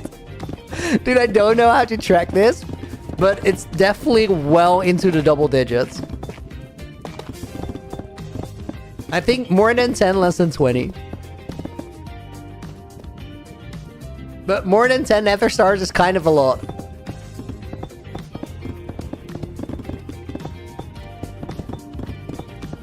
Dude, the straight up deep slate parts of these mountains are like the best.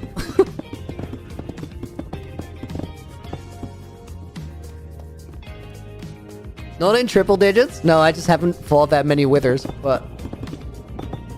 How many withers have I killed? I think like 70, 80? That was the ballpark. Don't remember exactly, but...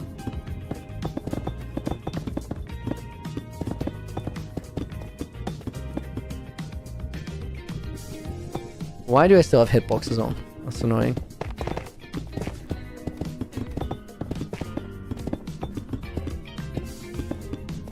If you get to like a bit of a plateau in the mountains, it goes so much quicker all of a sudden.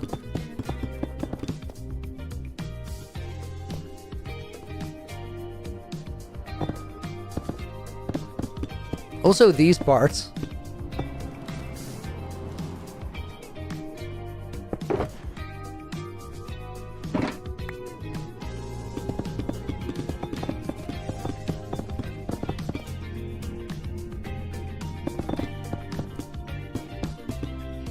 Did I lose him on purpose, Crowbar? No, it just happens. I fight the withers with the maze at the Ocean Monument and then just don't pick up the stars because I can't find them in the water. I have like a 75% efficiency. There have been rumors that it's a skill issue and I should just stay above the Ocean Monument, but I actually found out that's not the issue. It's the fact that the withers die, and then the next maze hit, or the same maze hit, will throw the item so far out. And because they keep that sideways velocity on that height, they just, like, they can end up anywhere, I think.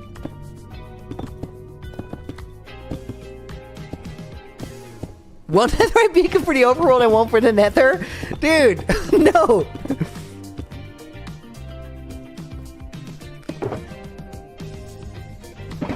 Give them a finger, they'll bite off your hand.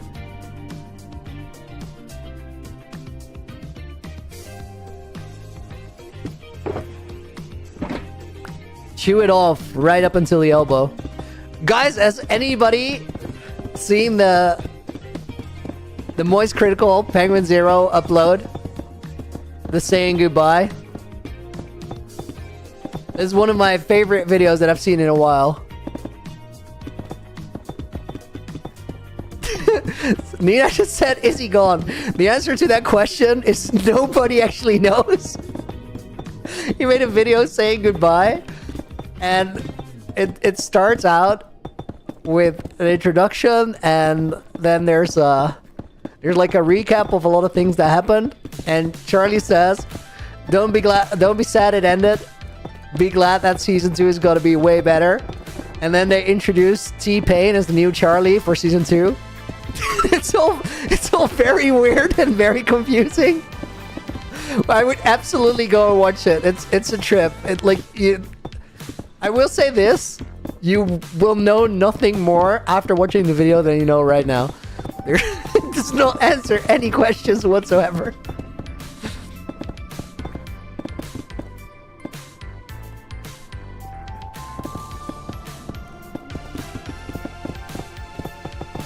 It looks like somebody had a stupid idea and about a joke. Like, this would be funny, we should totally do this, and then they just never stopped. Like, the conversation didn't end there and they just did the stupid thing because they could. Which is as good a reason as any. Samarth, no. At least we're past the point where you guys think I'm gonna die before I died in season 1, because we can't anymore. It would involve time travel at this point. Which then, I don't know if that makes it more impressive or more sad when it happens now. I'm gonna lean to more impressive. Still kind of sad. It's a delicate balance, I suppose. Preet, welcome back. Dude, that Penguins upload, I so love that. It was so weird.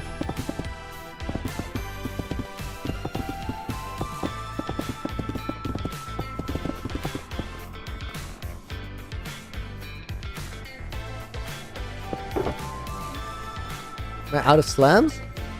Yes, let's make new ones. Yo, guys, we're starting to see mountains. Like, this has a shape. It's not much yet, but there's definitely something. Why is Nightbot saying hello to you? Probably because you used the phrase hi in somewhere. Something you said. He's just friendly like that.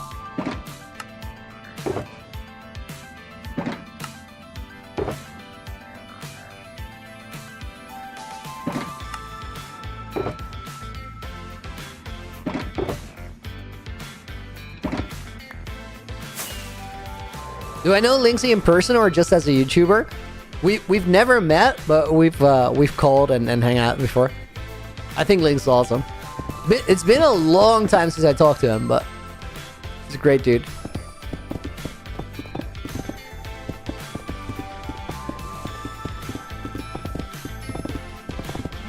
Guys, if we use the ENXO4 method to collect the piglins, I don't think we actually need to put them in bows right now. EXO! Yo, dude, thank you for the 5. Go touch some grass right about now. Oh my god, it took me a second to understand what you're saying.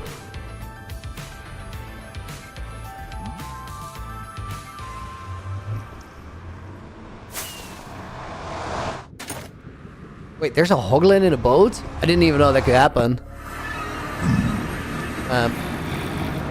My guy, no.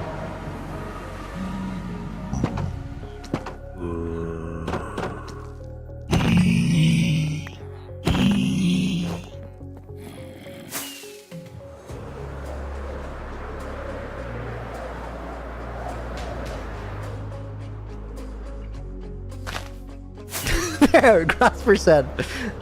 I did not get that right away. Are we worried about that portal? Like, it's on the bedrock there. I think it's just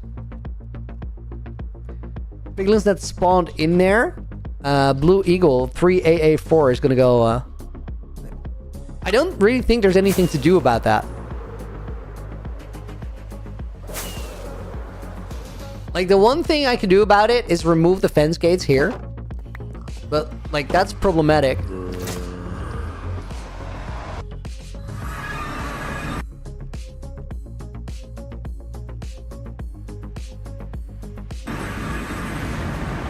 I literally had no idea you could fit a hoglin in a boat. That looks so dumb. They go in sideways too. What the heck? This definitely does look stupid. More stupid. You meant long grass? Grass is grass. Fence gates do look dangerous. Yeah, but guys, think about it. It's a portal on the nether roof. There's nothing that can go in there except for a zombie piglin.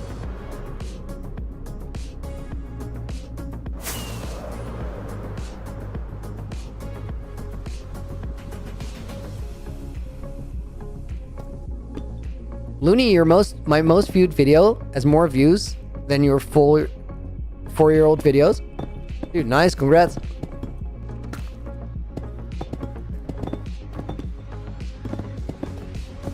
Pass my virtual pilot license with a belly landing, so without the gear? What?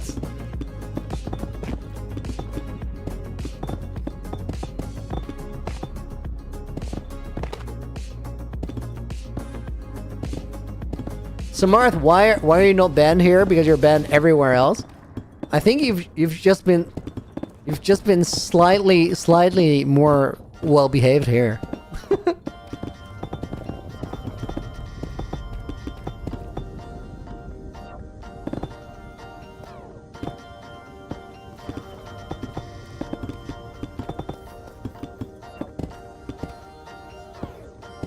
Oh my god, Carrot, you're banned in 32 Discord servers.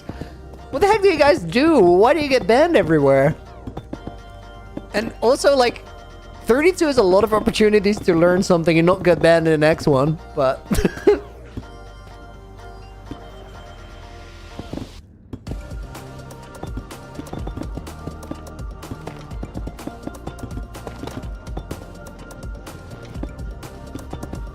Banned in 0? Yeah, that's the way.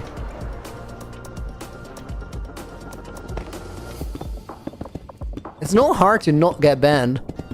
Like...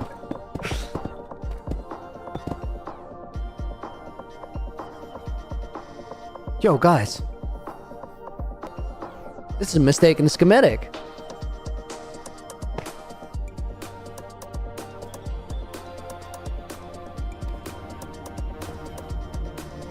Wait, or is it though?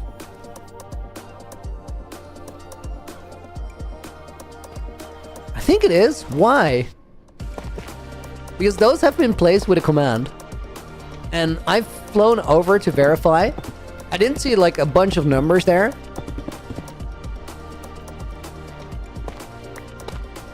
AJ is saying it's not a mistake. Oh wait.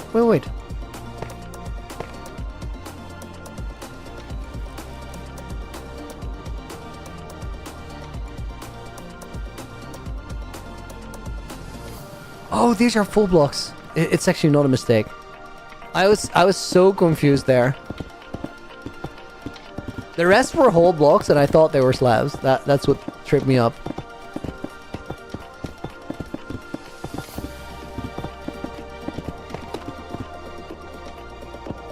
I'm cooked. 9 a.m. have not slept yet. Fuzzy, dude.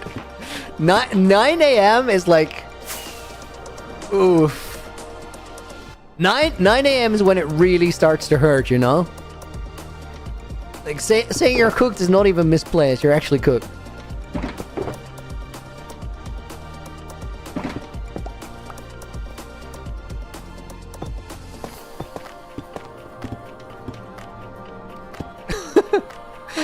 When I was back when I was in college, I was like... It has not happened a lot, but there have been nights where I was up playing Rocket League, and I just one more game. You know, then it was like 6 in the morning, and I so regretted everything.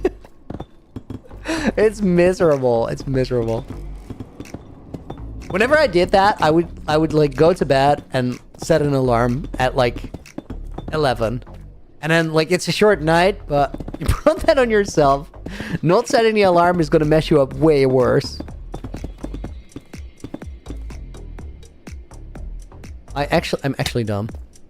I just fixed this, and then I continued like building the entire line. I gotta build this line under there. The one that is highlighted right now.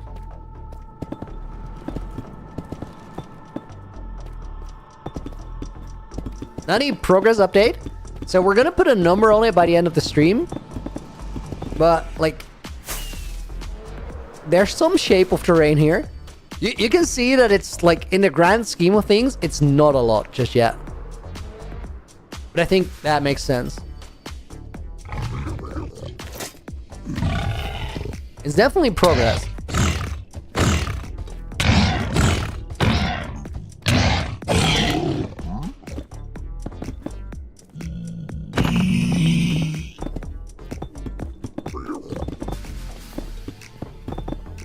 Try not to get burnt out on it, says AJ. So my thing with like these big grindy tasks, I haven't yet hit the point where I got burned out on one of them. Not in Minecraft, not in like other creative things. And the reason that it doesn't really happen is because I sort of view it as an infinite thing. I don't really think about when it's going to end initially. I just think about going through the motion of just the one thing I'm doing right now. And then usually I get to a point where it's like, you sort of see that it's actually progressing. And then you take that as motivation, you just keep going for a little bit. Still perceive it as this infinite objective. And just keep setting like one foot in front of the other. Either literally or metaphorically. I think that's the way to do it. It's only like half height as well. True, but the way mountains work is there's more blocks at the bottom than there is at the top. So honestly, guys, we don't know anything in terms of how much progress we've made until the end of the stream. And then we'll have some sort of an idea.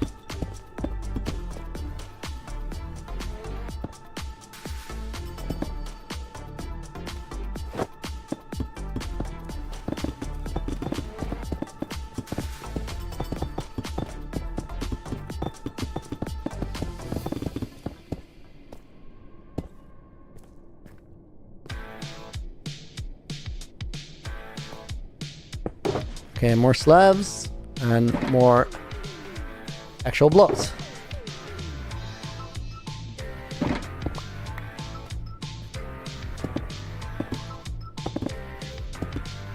Should I do a Discord banning speedrun? Ah, so that's how you get banned in 32 servers.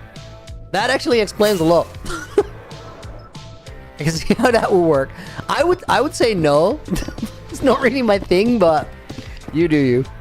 Oh, guys, first tile block that we hit. We're not gonna build those yet, I think. We're just gonna move on to the next lower section.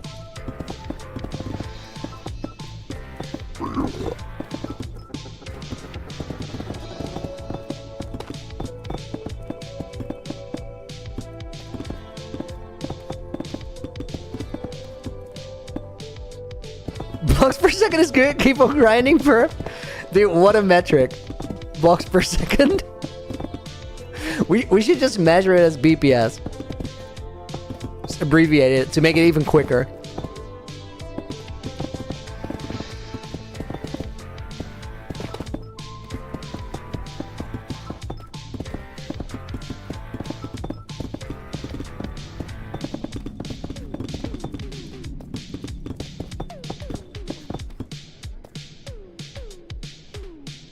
It does sound like an awful lot like BS, though. I was going to say BPS, I didn't think you'd get it. Well, here we are.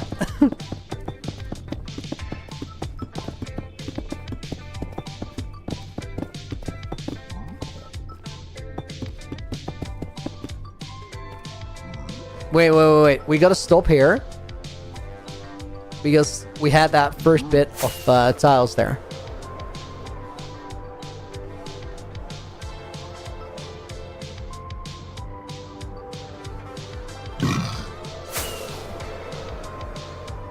I think we go here. It's a weird strat, but I think let's connect it up here.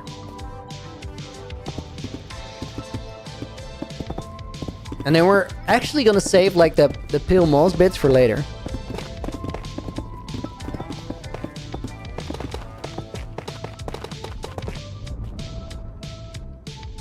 Dude, that's incredible. That is one pale moss right there. I think that was the highest one.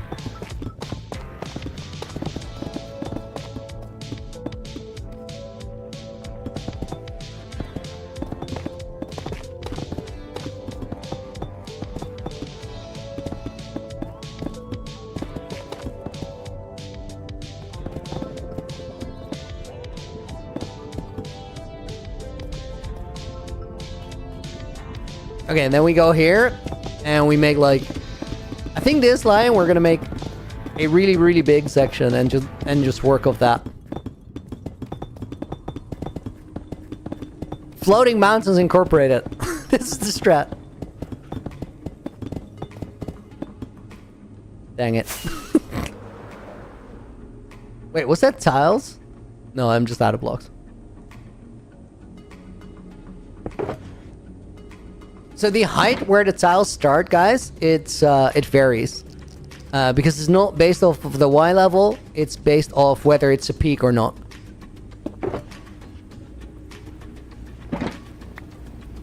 Where's the floating triangle? Get out of here. Never again.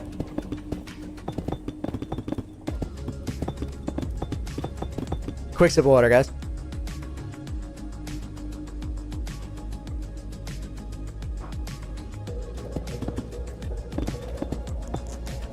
Griff says, when I do a big area of easy plays, I just think of it as an aim trainer game. Trying to set a high score. Dude, that's actually a good frame of mind. I think it does actually help with aim. Which is weird, but... Your BPS is good. Dude. I would like... probably not go for the try and set a high score with it though, because like if it's a really big area you gotta do, I think one part of it that is important is to sort of just be chill about it. Because locking in harder is not going to make it any easier. It's a marathon, not a sprint. Is where I'm at with my head.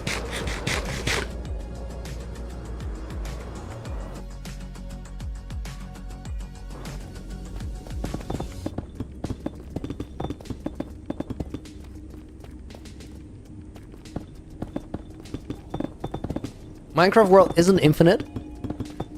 It's infinite enough to where you won't know it isn't. Like, you can go to the world board if you want, but you're never accidentally gonna run into it.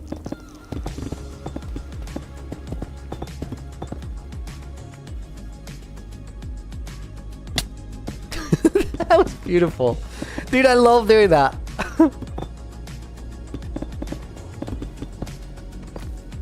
Mindshift, welcome in. And Nick's welcome in as well.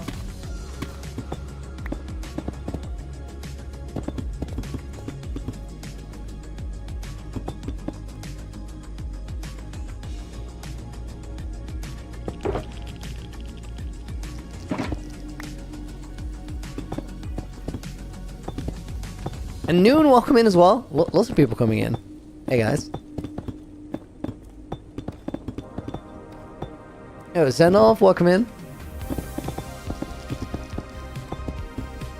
The only problem is it would take more pieces than there are atoms in the universe. The Minecraft world, or what? Foxy Furman just opened YouTube and it recommended season 2 is cancelled. Uploaded an hour ago. No! No! Not season 2! Dude, I was so ready for it. Season 2 cancelled? Oh, it's gonna be amazing.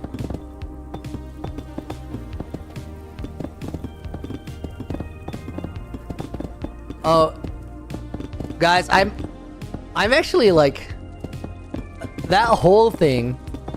The season 2 of Penguin Zero. It's like I love it that there's somebody out there just uploading something as ridiculously stupid as that.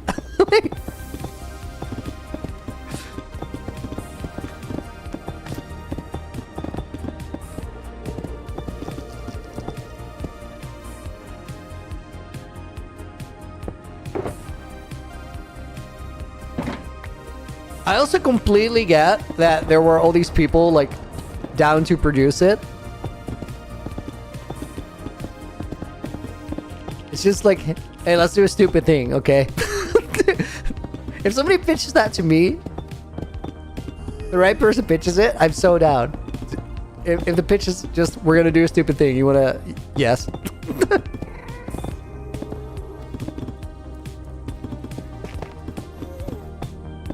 Dude, Magma Cube, what up? No! We got one. Guys, he actually can't hurt us. We don't have to worry about it. There's no moss here. So those of you who came in later, we just had a pretty smart idea. Make the moss parts last. So don't start bottom up. Start from like the deep slate, and then the last part we make is moss on top. Because that just saves the amount of time where everything can be incinerated. Or it shortens it.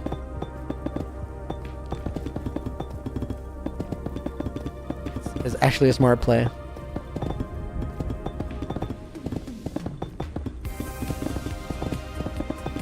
What happened to the bartering farm?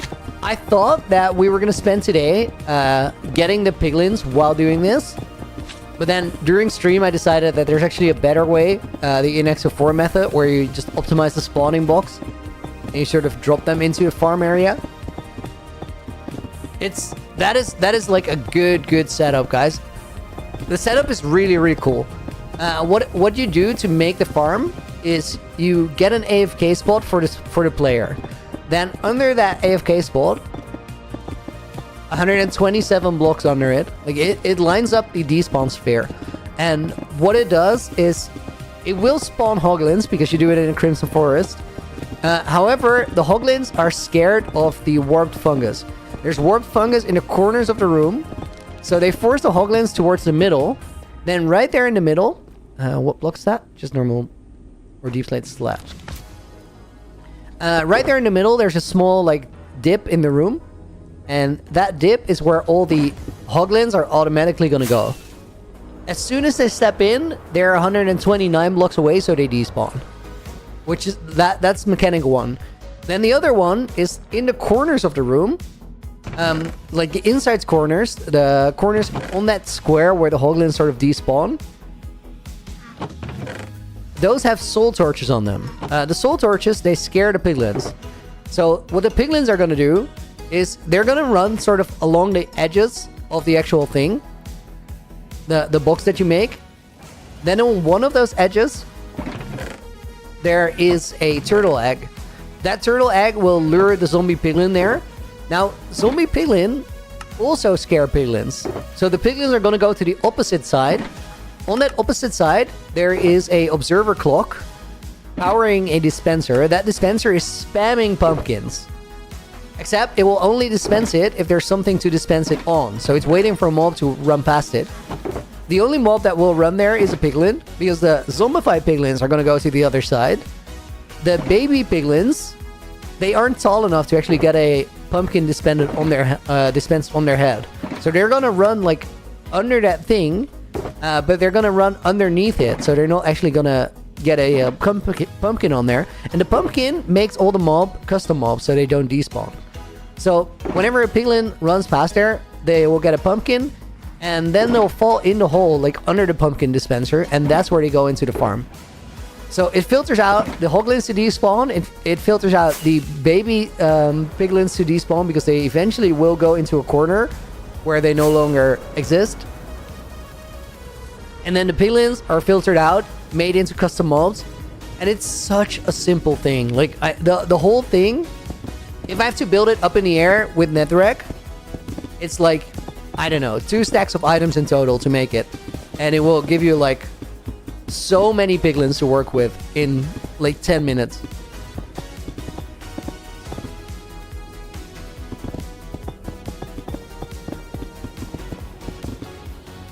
And I also love the name for it. They called it the Piglin Bartering Farm. Because you actually farm a Piglin Bartering Farm. Love that.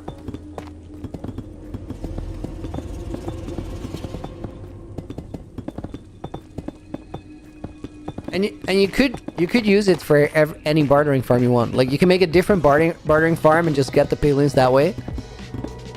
Or you can sort of turn that hole into Lunia fell asleep during that explanation. Can you please say it again? No, because more people are going to fall asleep. So just rewind it and you can still get it.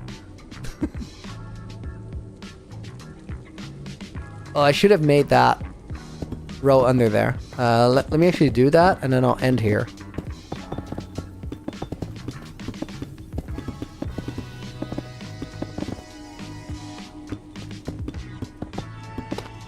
The thing I really like about that Minecraft Elegance series that ENX04 made is that most people's solution to a better farm is a bigger farm. Something that just has a lot of skill. But then these are like one of the prerequisites he seems to use for making a farm that is a good farm for the series is that it has to be really easy to get it set up. And it makes it so much better for survival purposes.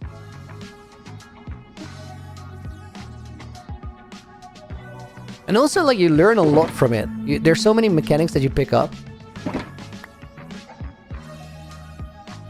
I feel like I made a sugar box of slabs and did not pick it up. That's exactly what I did. Sugar on the ground, Inferno, thank you.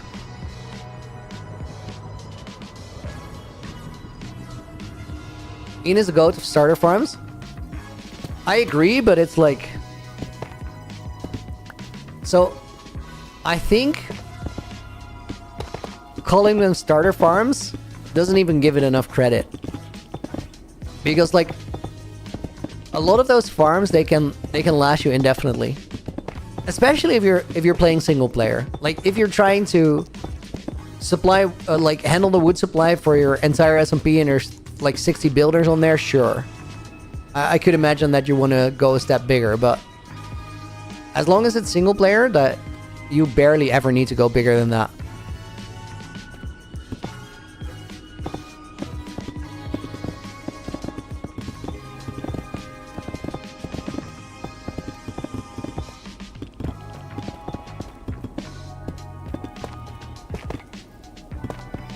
You watch a moth get shredded by your PC fan? That can be good for anything or anyone involved. Also, why can it fly in there? It's not supposed to be open like that, I think. MNICY, thank you for the gift of membership. Again! Kedict got it. And Diedrich is gonna go in the book as a bonus name. I'm gonna refill my water glass, one sec. It's not actually a wine glass. This is full on a water glass. It's small and tiny, so it needs more refills. It's terrible.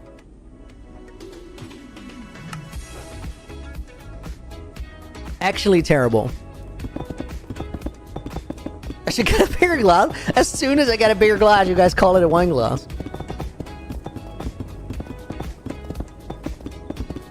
Get a pint glass. Fair enough.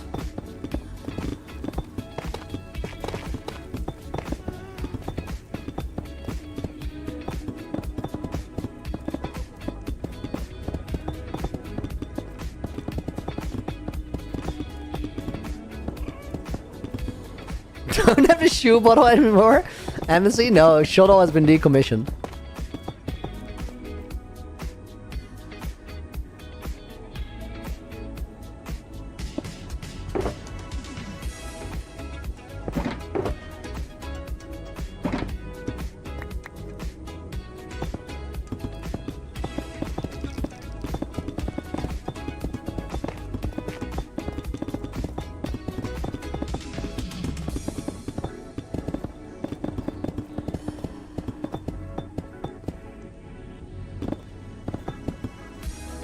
Okay, we're gonna go over this way first.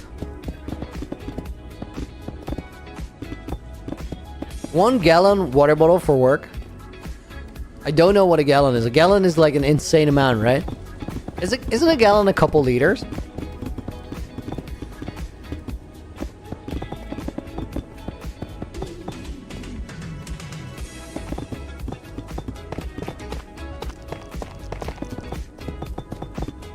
.7 liters. Yo, a gallon is a crazy amount.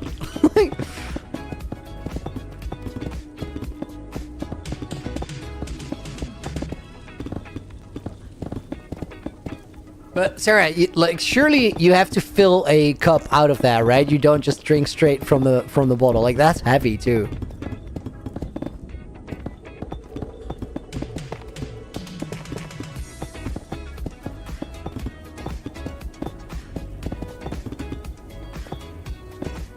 You should have one of those water backpacks with straw for long distance runners. Dude, that is the most next level streamer move ever.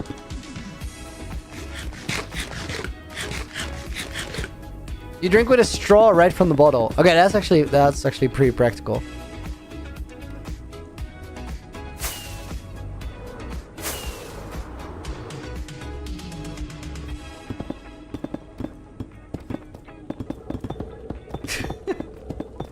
Having the long distance runner backpack just to stream is such a move. That's the most power nerd thing I've ever heard. And then not even having a face cam so that people could actually see and appreciate it just for you. Maximum gamer efficiency. I now have to only leave my chair 0.8 times a day on average.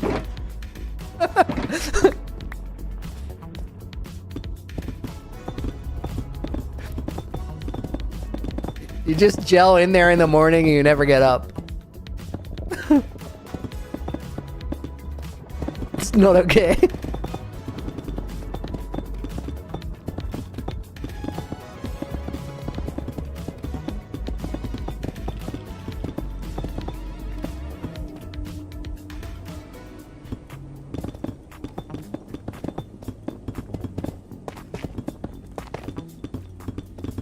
Guys, from this, we went to a mod call discussion about how many steps people get in a day. And then AJ said, I have 52 steps today. Which, that sounds crazy, but what was your number for yesterday, though, AJ? 54,901. So, yeah, those 52 are sort of like, of course. I isolated? That sounds crazy. But with the yesterday steps in the mix, different story altogether. Peter, welcome to the stream. And Kakar, welcome as well. I mean, the size of that thing, it's enormous. How can somebody not say that's what she said? If that is the line. Like, that was tailor-made.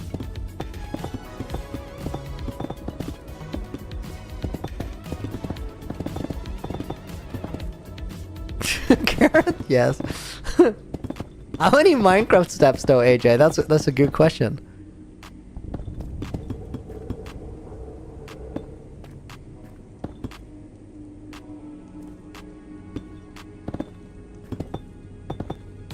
$498,000 kilometers in your single player world? Okay, that's decent, but like we're talking daily, right?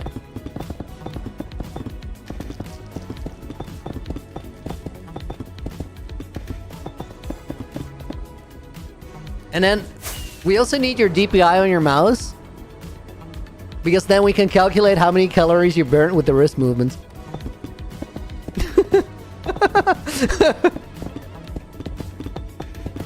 At what point does your Minecraft actually become a workout? If you put your sensitivity really low.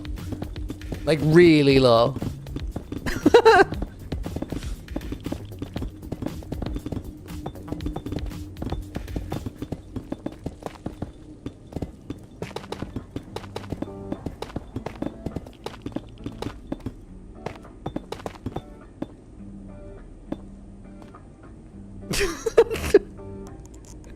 Inferno, nice multi-tier operation you started there.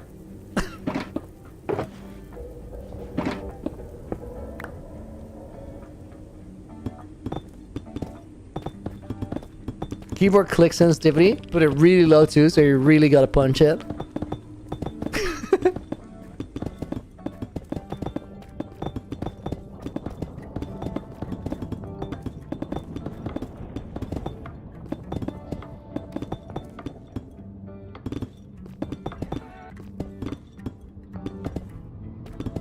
I have a separate XL mouse pad just to fit my mouse movement on stream. Dude, I'm playing on the tiniest mouse pad right now.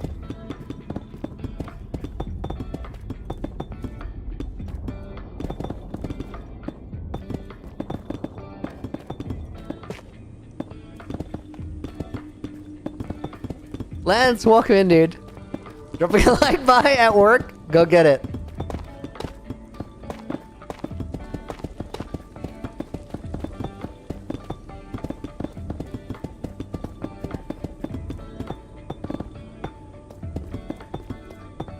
Mousepad merge when? Dude, it is actually mousepad merge. It's a vintage Looney Adventure mousepad.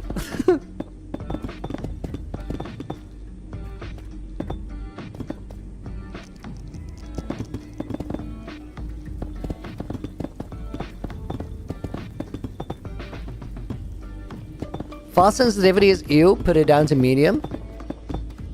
I don't know, as long as you have like stable controls, it's fine. I talked to Rek about it, and he said that sort of the speedrunner, like the actual gamer meta, is at first you put your sensitivity down so you can get higher precision, and then once you have the higher precision, you gradually start turning it up to where you can still play with it. Because if you have to make smaller movements, you're technically faster at doing things. And then you sort of even it out to where you can have the highest sense, but still be accurate. And that is where you're the most gamer.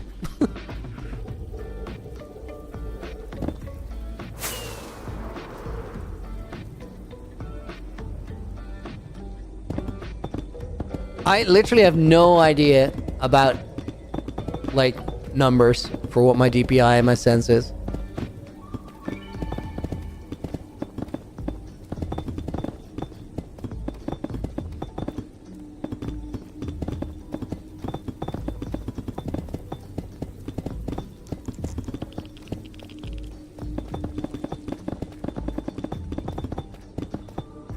It was kind of an interesting conversation with Rek though. Like all of it made a lot of sense.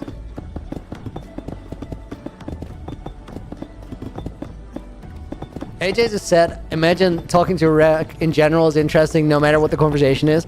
This is very true. This is very, very true.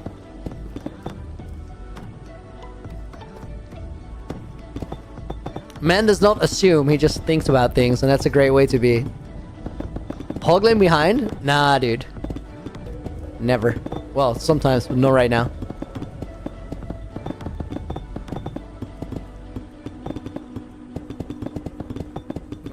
Piglin behind wouldn't even be an issue. I'm decked out. I got the Piglin proof headgear. I got nothing on me right now.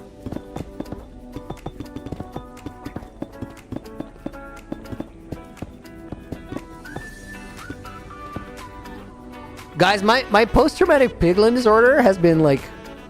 It's not nearly as bad as it was nowadays. I'm kind of chilling. You know what I really had to do to get over it? Just like kill a bunch of piglins. That actually did it. What is my piglins killed stat? Interesting question.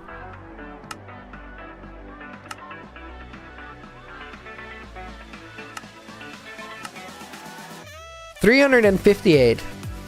40 brutes and 1,062 zombified piglins.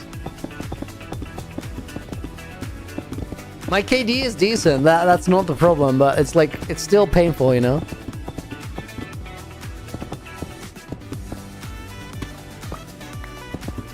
What I take from a piglin per kill versus what a piglin takes from me per kill, it's just very skewed. It's not fair. What is that thing I just showed? It's I think it's called Better Statistics, the mod. It's great. It's great. I've like, you know what I like more than the Better Statistics mod though? The one I really like is mouse tweaks. Mouse tweaks is amazing. Like I have a hard time playing without it now.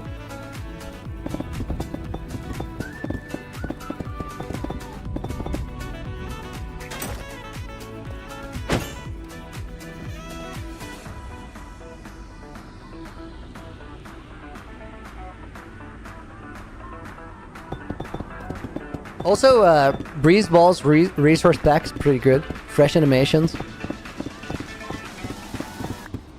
And Axiom. I mean Axiom. Still like early stages of learning it, but it is so amazing.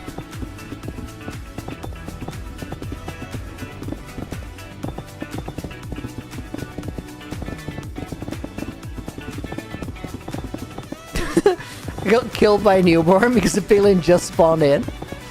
Oh, that's foul.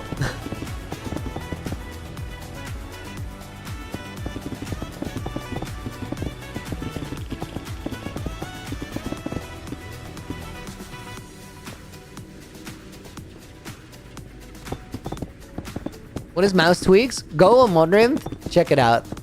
Like, once you get it, you're gonna have such a hard time remembering what it was to play like play Minecraft before. What it does is it lets you. Let me show you. I know I don't have slabs anymore.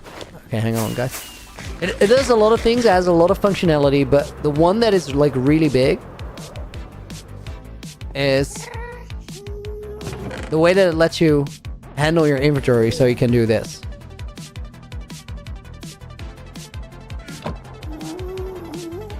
It just saves so much time in a very simple way.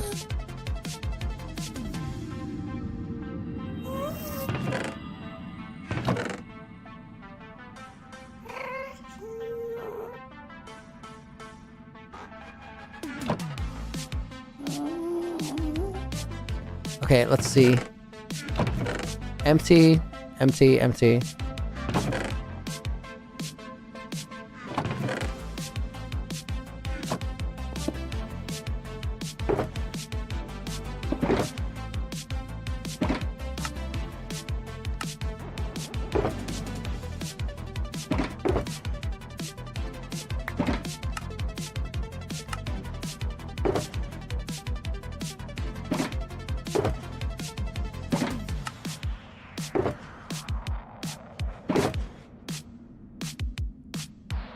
Wow, Zendolf, that sounds so cursed. Man is talking about playing Minecraft with a free scrolling scroll wheel. Dude, that's just like you're gonna have the wrong item all the time, don't you? You're gonna want to try something and you're always gonna be on the wrong hotbar slot.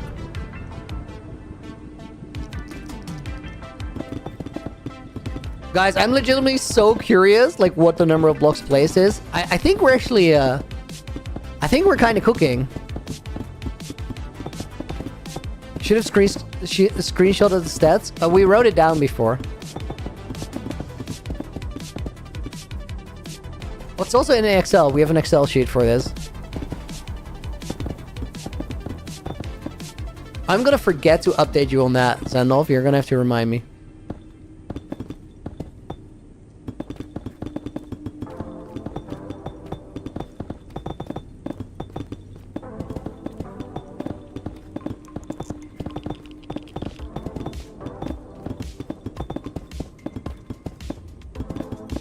Why don't I make a 30-minute video for 7,000 days? It would perform way better.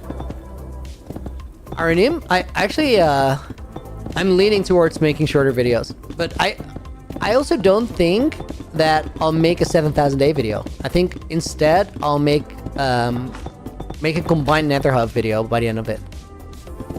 I think going by theme rather than by arbitrary number is at this point a way better way to go about it.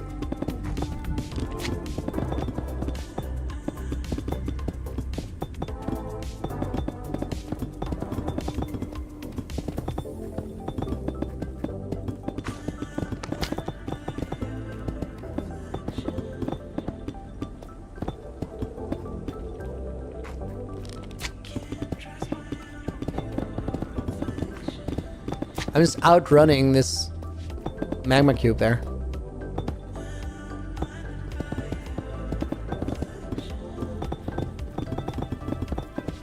Don't want to fight him. I don't have time for his kind. Dude, I guess that my inventory would be almost like empty. 15 slabs and 24 deep slate. Oh, still in there. Peak timing.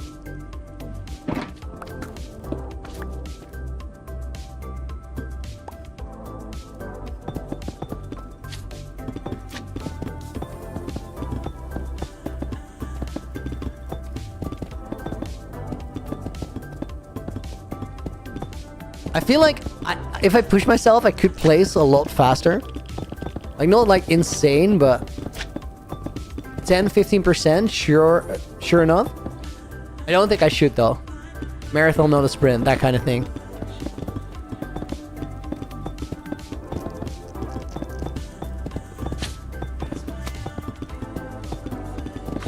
Also, I think it would be kind of miserable to look at if I start moving a lot faster.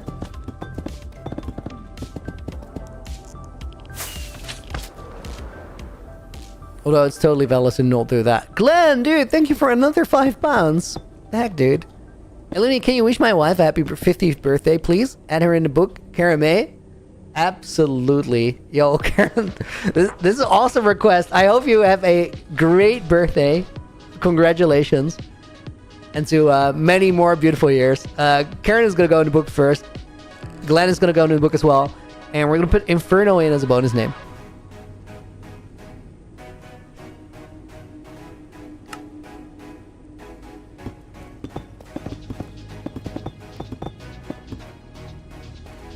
I skipped the line, hang on.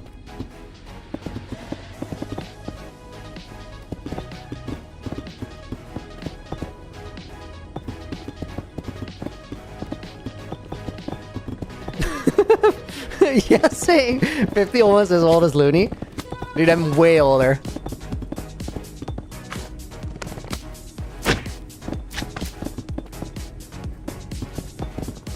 I've been here for eons. More slabs.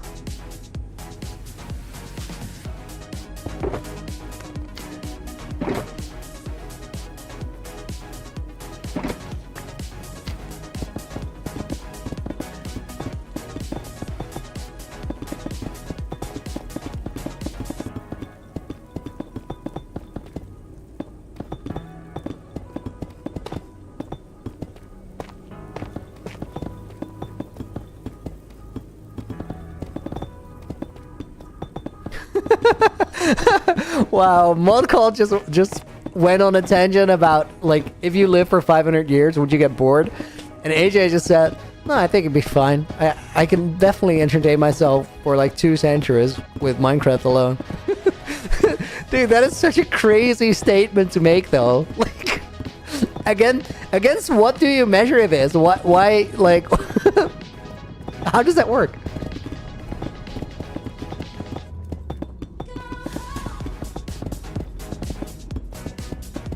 Dude, AJ is saying the number of things I would love to do in Minecraft. I don't think I can fit it into a lifetime.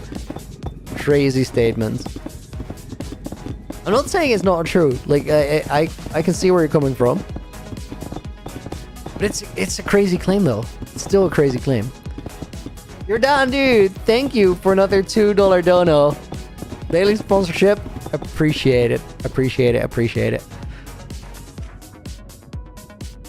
What are you gonna do with the other 300 years? Play Terraria? Amazing. Yes, it's gonna go in the book as a bonus day. What would you do even doing Minecraft for 200 years without getting bored?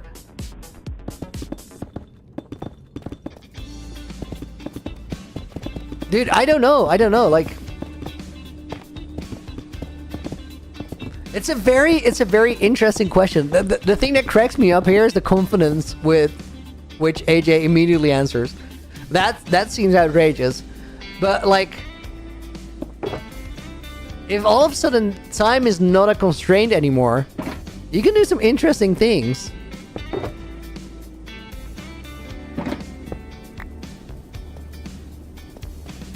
Transparent, why did I choose the Nether Hub as the next big project?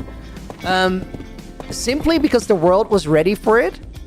The thing with the Nether Hub, what it does for me is like a really important feature of developing a world. A Nether Hub makes it so you can go from one overworld place to another one, while also flying through decorated terrain and not having to worry about it. Guys, do you hear that I literally have to talk through a conversation?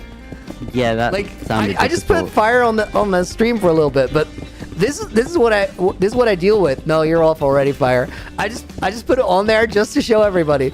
I have to like literally keep talking where there's somebody else out there just saying a completely unrelated thing. Dude, it is actually hard work. It is, guys. While that is maybe not ideal, you know what it also is? It makes doing this streaming together between me and the mods, it makes it a lot of fun. It's really nice that it sounds like there's like, it can't just be all work, right? Because it's not. It has to have a certain element of hanging out to it. They're gone already? Yeah, just put it on there for a second. Guys, it got very quiet. You don't have to be self-conscious about it. I just wanted to share.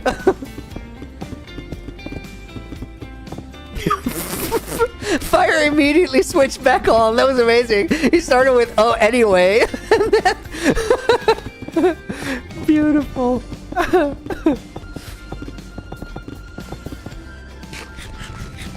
Oh, guys, we're doing so much better than I thought we were gonna be today. So the only thing is that, like, by building top down in certain parts, or like building higher sections and then building into it after the fact, we are actually saving a little bit of work. It's not like a lot, but I'm saving some blocks. And the only moment that's going to be an issue is if there's a light source underneath. And I think for most of those spots, it's just not going to be true.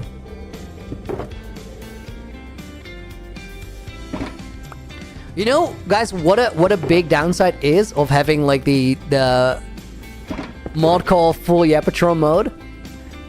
The one thing that it does is it takes like extra focus for me to push through the conversation, and that focus goes away from me reading chat, and that's a bad one. That's a sag. Marshy, I didn't mean to. Never on purpose. But I hope you're doing well. Welcome to the stream.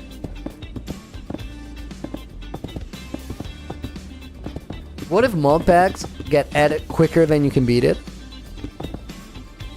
There's no problem. That means there's always fresh new mod packs.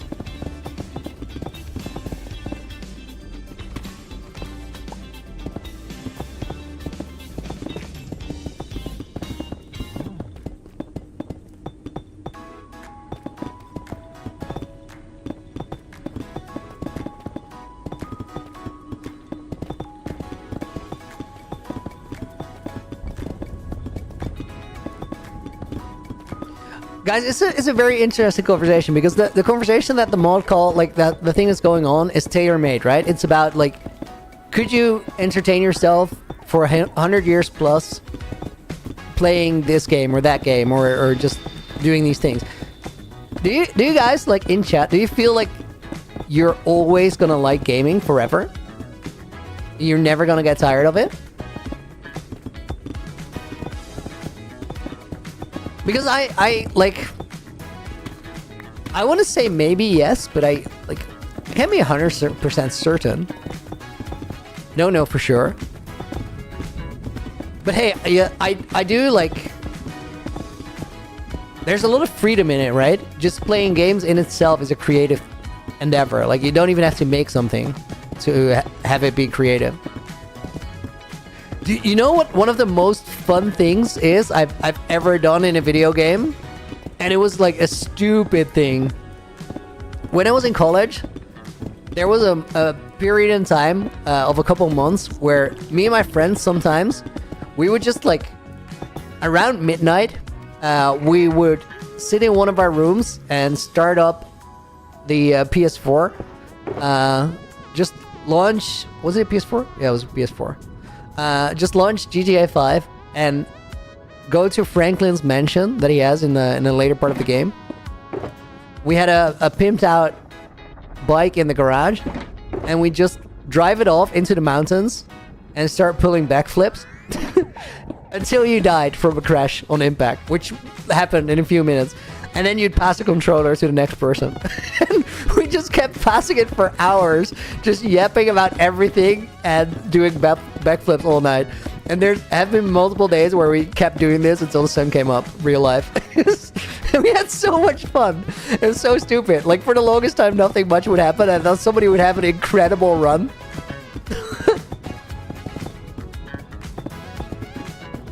So yeah, maybe you can just keep coming up with new things. There has to be a social aspect to it, though. You have to be able to share it with other people, otherwise I think it become empty.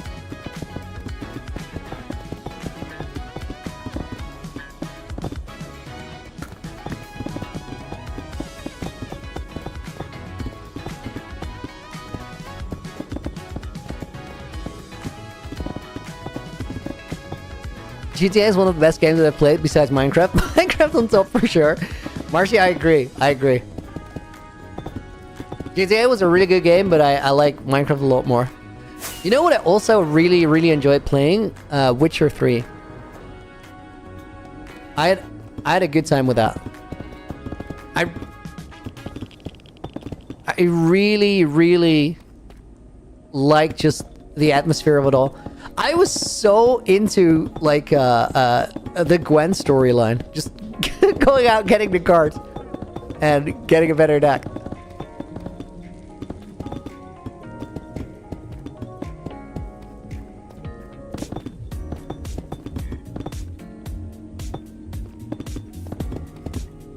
Have I read the books? No. I'm actually reading Harry Potter right now.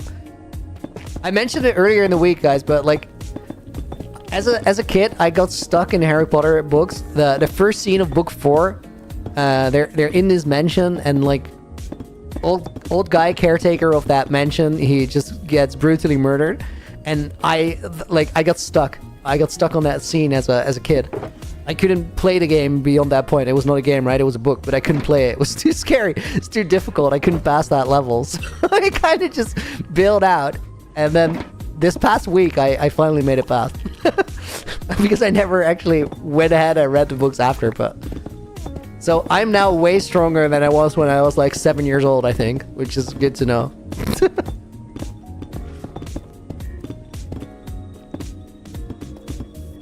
Pirate Luffy, watching you use mods feels illegal. Dude, I so get that. I do think we're like, we're in for a good era, though. The things I can do, dude. I have so much power in my hands now. I'm also like, it's a double-edged sword, guy. Because I'm really happy that I played for so long as I did as an absolute purist. Because I learned a lot about the game, and I made some things that are like super authentic in a way. But I'm also like really stoked to try a different approach now. How many 7-year-olds could you fight and win? Man, no. Okay, so 7-year-olds are absolutely too young. I think we should aim for like 10-year-olds. 10-year-olds are like 10-year-olds are unpredictable. Like some of them are gonna actually be way more skilled and way more vicious than you expect. But it's a question, right? Don't answer that, Aranim. No.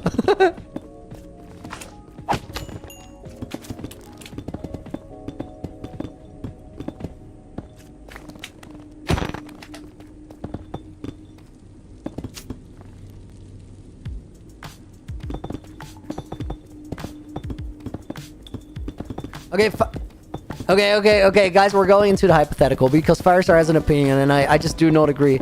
It's like, there's no amount of 7-year-olds that could beat a well-trained adult, and this is just not true, because like, if the feasible number of 7-year-olds is absolutely infinite, like they could just be a pile and you'd suffocate. There doesn't even need to be any physical fighting.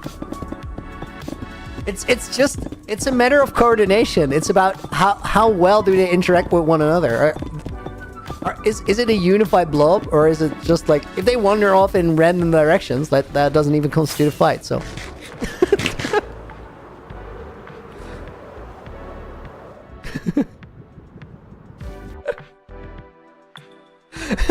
AJ just asked, what if the fight goes on for 12 years and they're now 19-year-olds? This is a plot twist I had not heard before.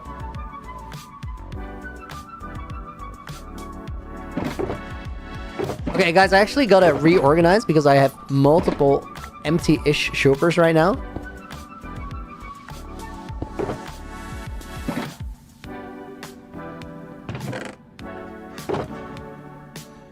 The thing about 7-year-olds is that they get completely demoralized as soon as they take any amount of damage.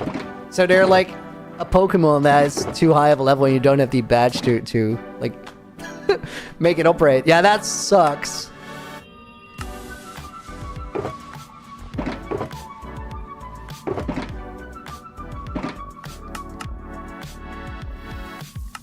Being completely just OP and just sleeping and dying through the entire gym fight. Preet, no. I did it. It wasn't me. It wasn't me. It's a hypothetical tangent. I did not. I deny all charges.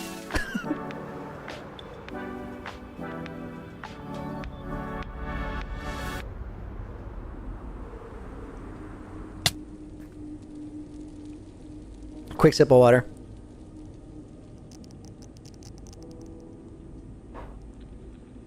Miguel, Looney, I'm trying to think of an enchantment room that is made into a jungle tree. Any ideas?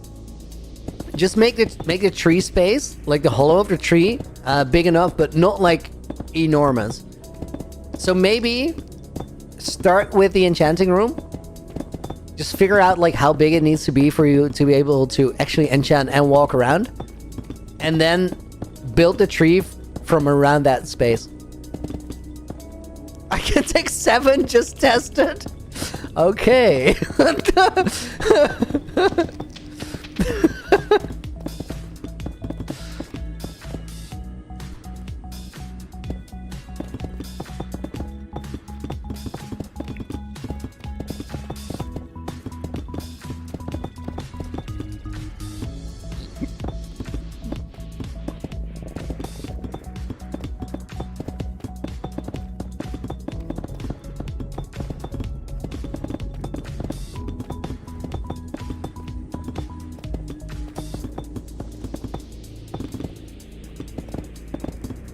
We're talking about beating 7-year-olds in Minecraft, right? just to make sure.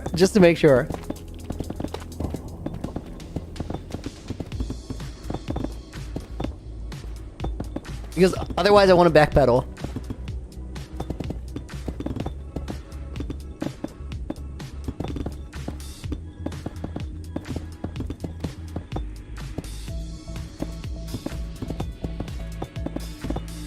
How many 19-year-olds? Yes, this is a completely different problem, because now it's not a question of coordination. It's a question of deterioration. There's much more variance in the age group.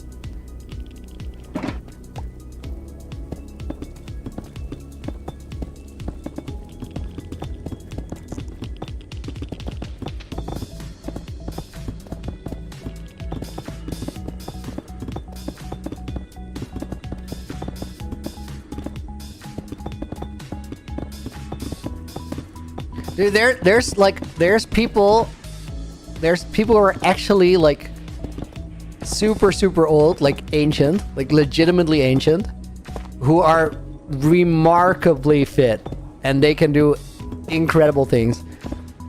There's like actually guys, there's people who like don't necessarily have an athletic background before their 50s and then still end up like breaking world records in age groups, right? Later, but like that's crazy.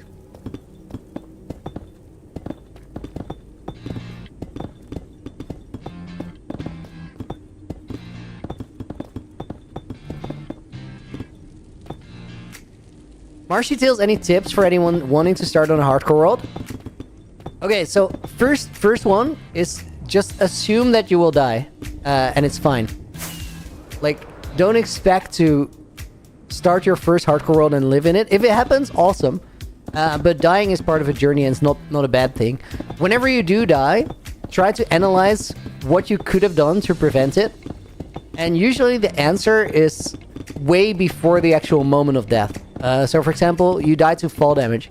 Maybe you could have played it safer to get enchantments and get Feather Falling 4 before you risked it by being on a high place where you could fall off.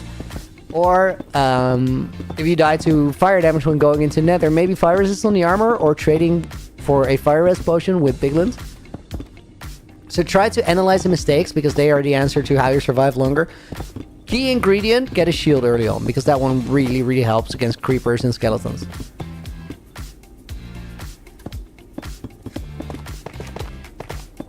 And just like have that mindset of not wanting to die, right? Just try to be a little bit slower and a little bit more careful. Also, and this is not about surviving, but about enjoying the experience. I would like, depending on your skill set, the moment where you do this could be different. But somewhere in what is early game for you, make some things that you actually care about. Like, take a little bit of time to make a starter house, even though you don't have all the farms you feel like you need right away. Because it's gonna change the way that you exist in that world. If all you have at stake is a bunch of farms and progress, you're not gonna care about it as much as when you have like a house that you enjoy flying around and coming back to, or storing your stuff. And if that is pre-dragon, because you've never beaten a dragon in hardcore, just start with the starter house. And then you're gonna go on that dragon quest, and you're gonna feel like you want to come back to the house. So you have to make sure that you don't die.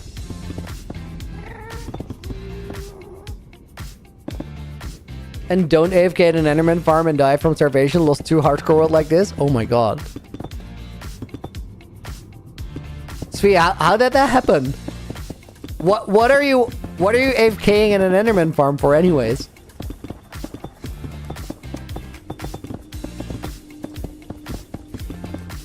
You don't need an insane amount of XP though, right? How many piglins can you take? Lunar, not even one? No. Vintage Looney couldn't. I think I could take a near unlimited amount of piglins to the point where they lag me out, and because of that I can't fight them. I do have one requirement. I want to have my mace with me. Like, that's gonna make it way more fun and easier. Also, I want to have some space to move around. That'd be great.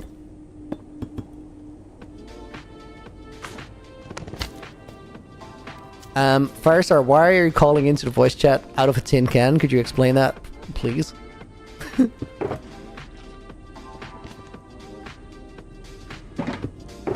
Wait, he actually straight up immediately switched back. Did you do that on purpose? Oh my god, he's actually I think he. I'm pretty sure there is a actual tin can involved. It's a Pringles can. Oh, dude, vintage voice changer. What do you think about sponsorship? I actually got a sponsorship for the next video. My thoughts on sponsorship is that I want to find something where I feel like there's some value for someone seeing it. And maybe that value isn't there for everyone, but I would like to have a sponsorship for a video where at least someone is happy that they saw it because they got something cool out of it or they enjoyed something.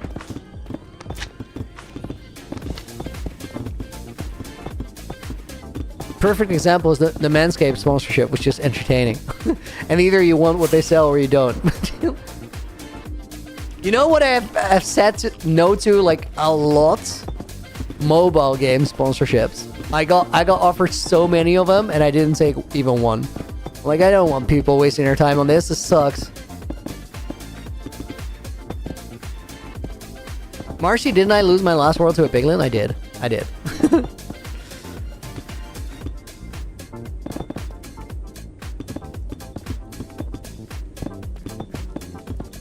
But guys, I have like shifted a little bit in it.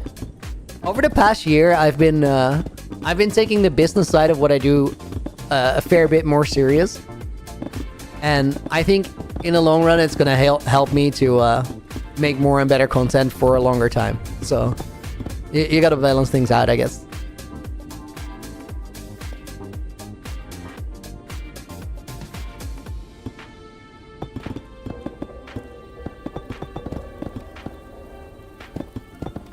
These are all spawnable spots. That's gonna save a lot of time if we spawn them. Or spawn proof them.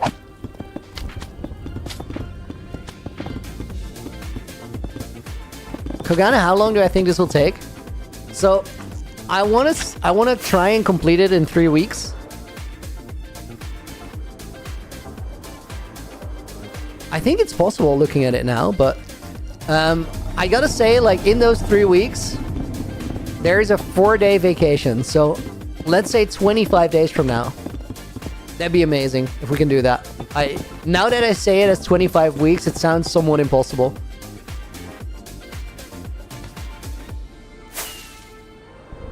Timo, just realized, did you already get all the 400k deep slate? No, I did not.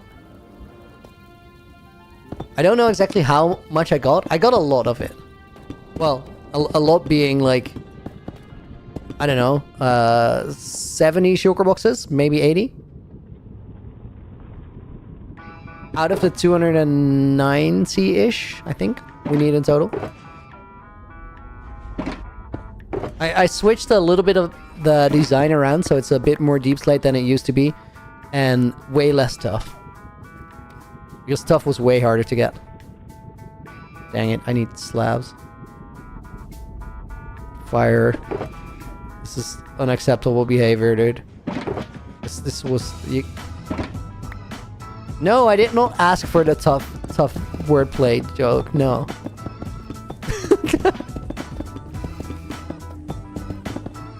Oh, I've heard it so many times over the past week too. Like, as soon as people started seeing the mountains, they're like, wait, I know a joke that works on this. Scando, welcome, dude.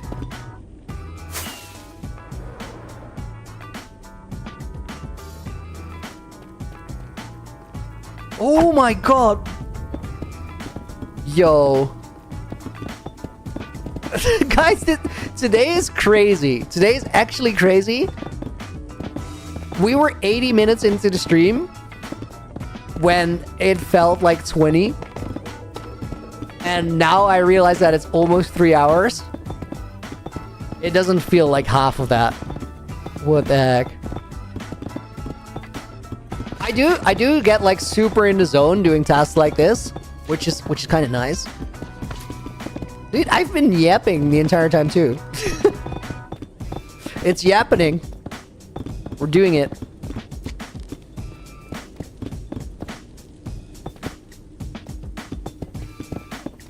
"78 minutes felt like 30 back then." I said 20 to 30, I think. Doesn't really matter. same difference. More slabs. So we're gonna be able to see the number soon, guys. I'm actually really, really curious.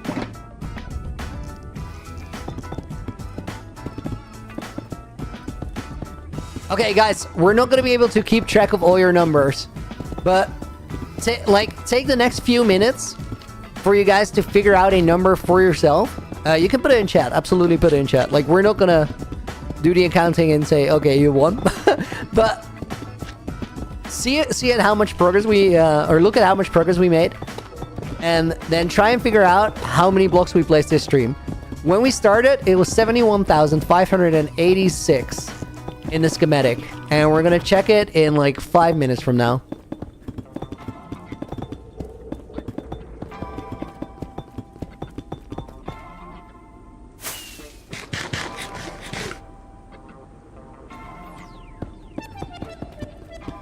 Oh my god, my entire mod call is going to get cups and Pringle cans to make their mic sound stupid. Why would you guys do that? What is the upside? Stream maybe 50k, Darian? Dude, I hope.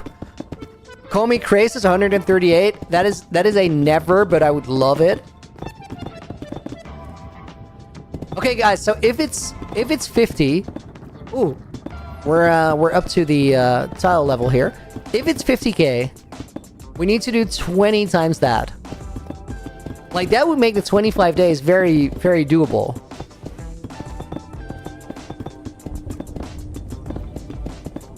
But then, like, we still gotta add, like, the getting all the resources to it, right? So it's not, like, easy pickings, but...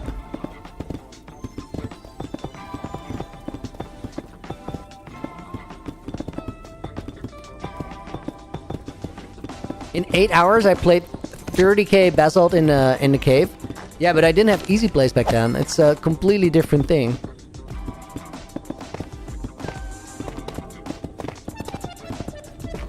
Also, that was like, I had to like move around and get the angles and stuff. It's a completely different operation. But it was only one block type, so that did help a little bit.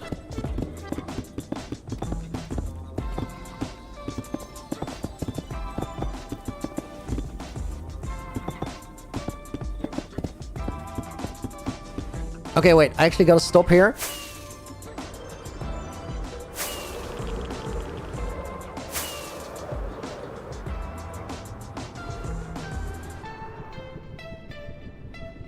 I think we go here.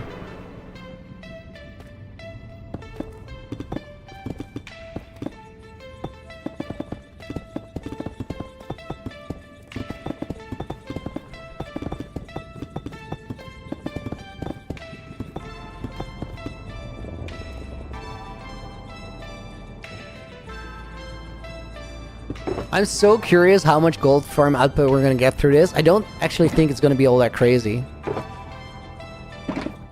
I do have about a sugar box of gold blocks right now. A little bit more. I mean, a sugar box of blocks is like, that's a decent amount, right?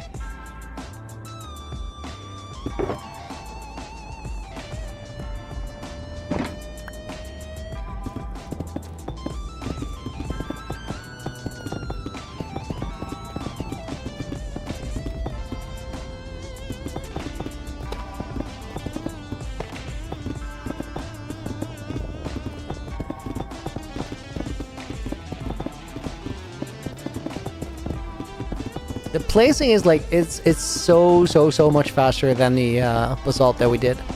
I think 50k might be possible.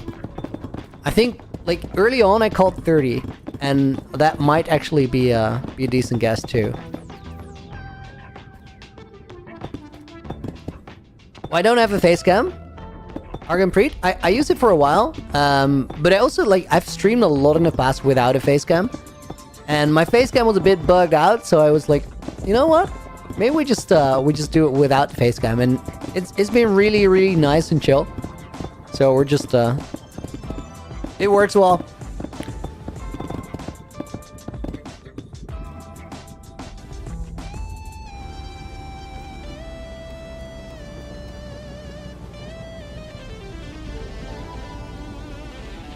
Okay, this is the layer that we're at.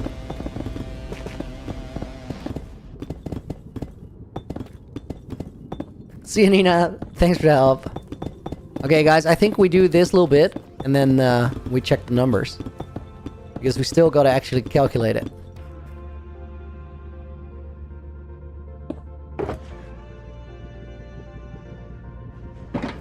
Somebody found the maze? Well, I did too yesterday on the stream.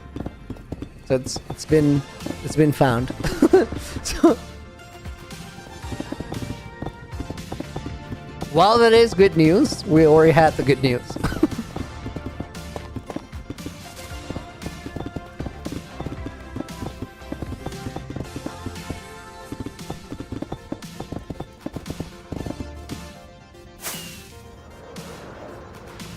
What is the current project? Came here after a long time.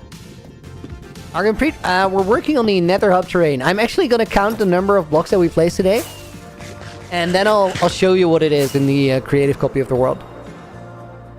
Guys, before we do all of that, let me actually put the extra names in the book for right now. We're gonna put Marshy Tales in there. Arcos Locos, yo, good to see you. We're gonna go in there as well. We're gonna put in Scott Tweedy. Isaac makes it in. We have Hargrimpreet Singh makes it in there. We have Raphael Chapron, Newen, Call Me Cray, which is actually a cool name, like that. We have Sylvion Chan. Timon makes it in. Kogane no Senshi, Steinwelds, nearly done for today. Yeah, we did a grind. This is the benchmark. We're gonna have a number and know like what we can do in the stream. Donut goes in there. Pesky Bird goes in there. Strahinja makes it in. That was the worst pronunciation I've ever done, I think. But you're only gonna get one line. And then one more name. Let's put Kimbo Pants in there. Then we're gonna sign that for February 23rd of 2025. And then let's actually figure out the number, guys. So we gotta go here to schematic placements, terrain, configure schematic verifier, start verification. Then it says unseen chunks 2160. Dude, you're done. Thank you for another 2. Past book times 4,750. No. 47,500. I just completely misread that number by 0, which equated to a lot. Okay, there's 2 chunks still missing. Got him. I have to actually fly away for the chunk verification or the schematic verification to finish, which is wild. Okay, so placements, config, verifier. I've now placed 103,005 blocks. We started the stream on 71,586. So that equates to about 32,000. 31,400 something. That is actually like the 30,000 I said is like, that's a decent guess. So that is for 5 hours. Or sorry guys, okay, let's round it off a little bit. Let's say that per 3 hours we get 30,000 blocks. So then 10 hours would be 100k, and 100 hours would be 1 million. And that excludes the gathering of the materials. Means we're never gonna do it before day 7,000. Are we gonna do it in 3 weeks? Probably not.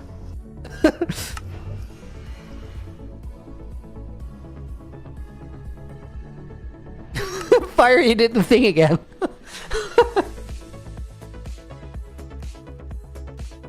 $1 million blocks is totally nuts.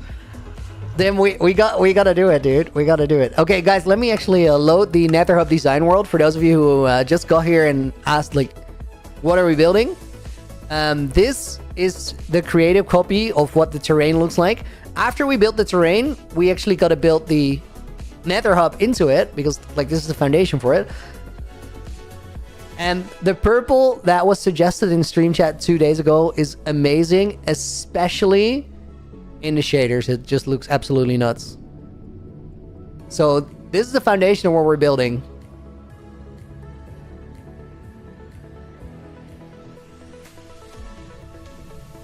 "31 days at this pace." The thing is, we can definitely do more than 3 hours a day, though, right? Because like I don't just have to do it on stream.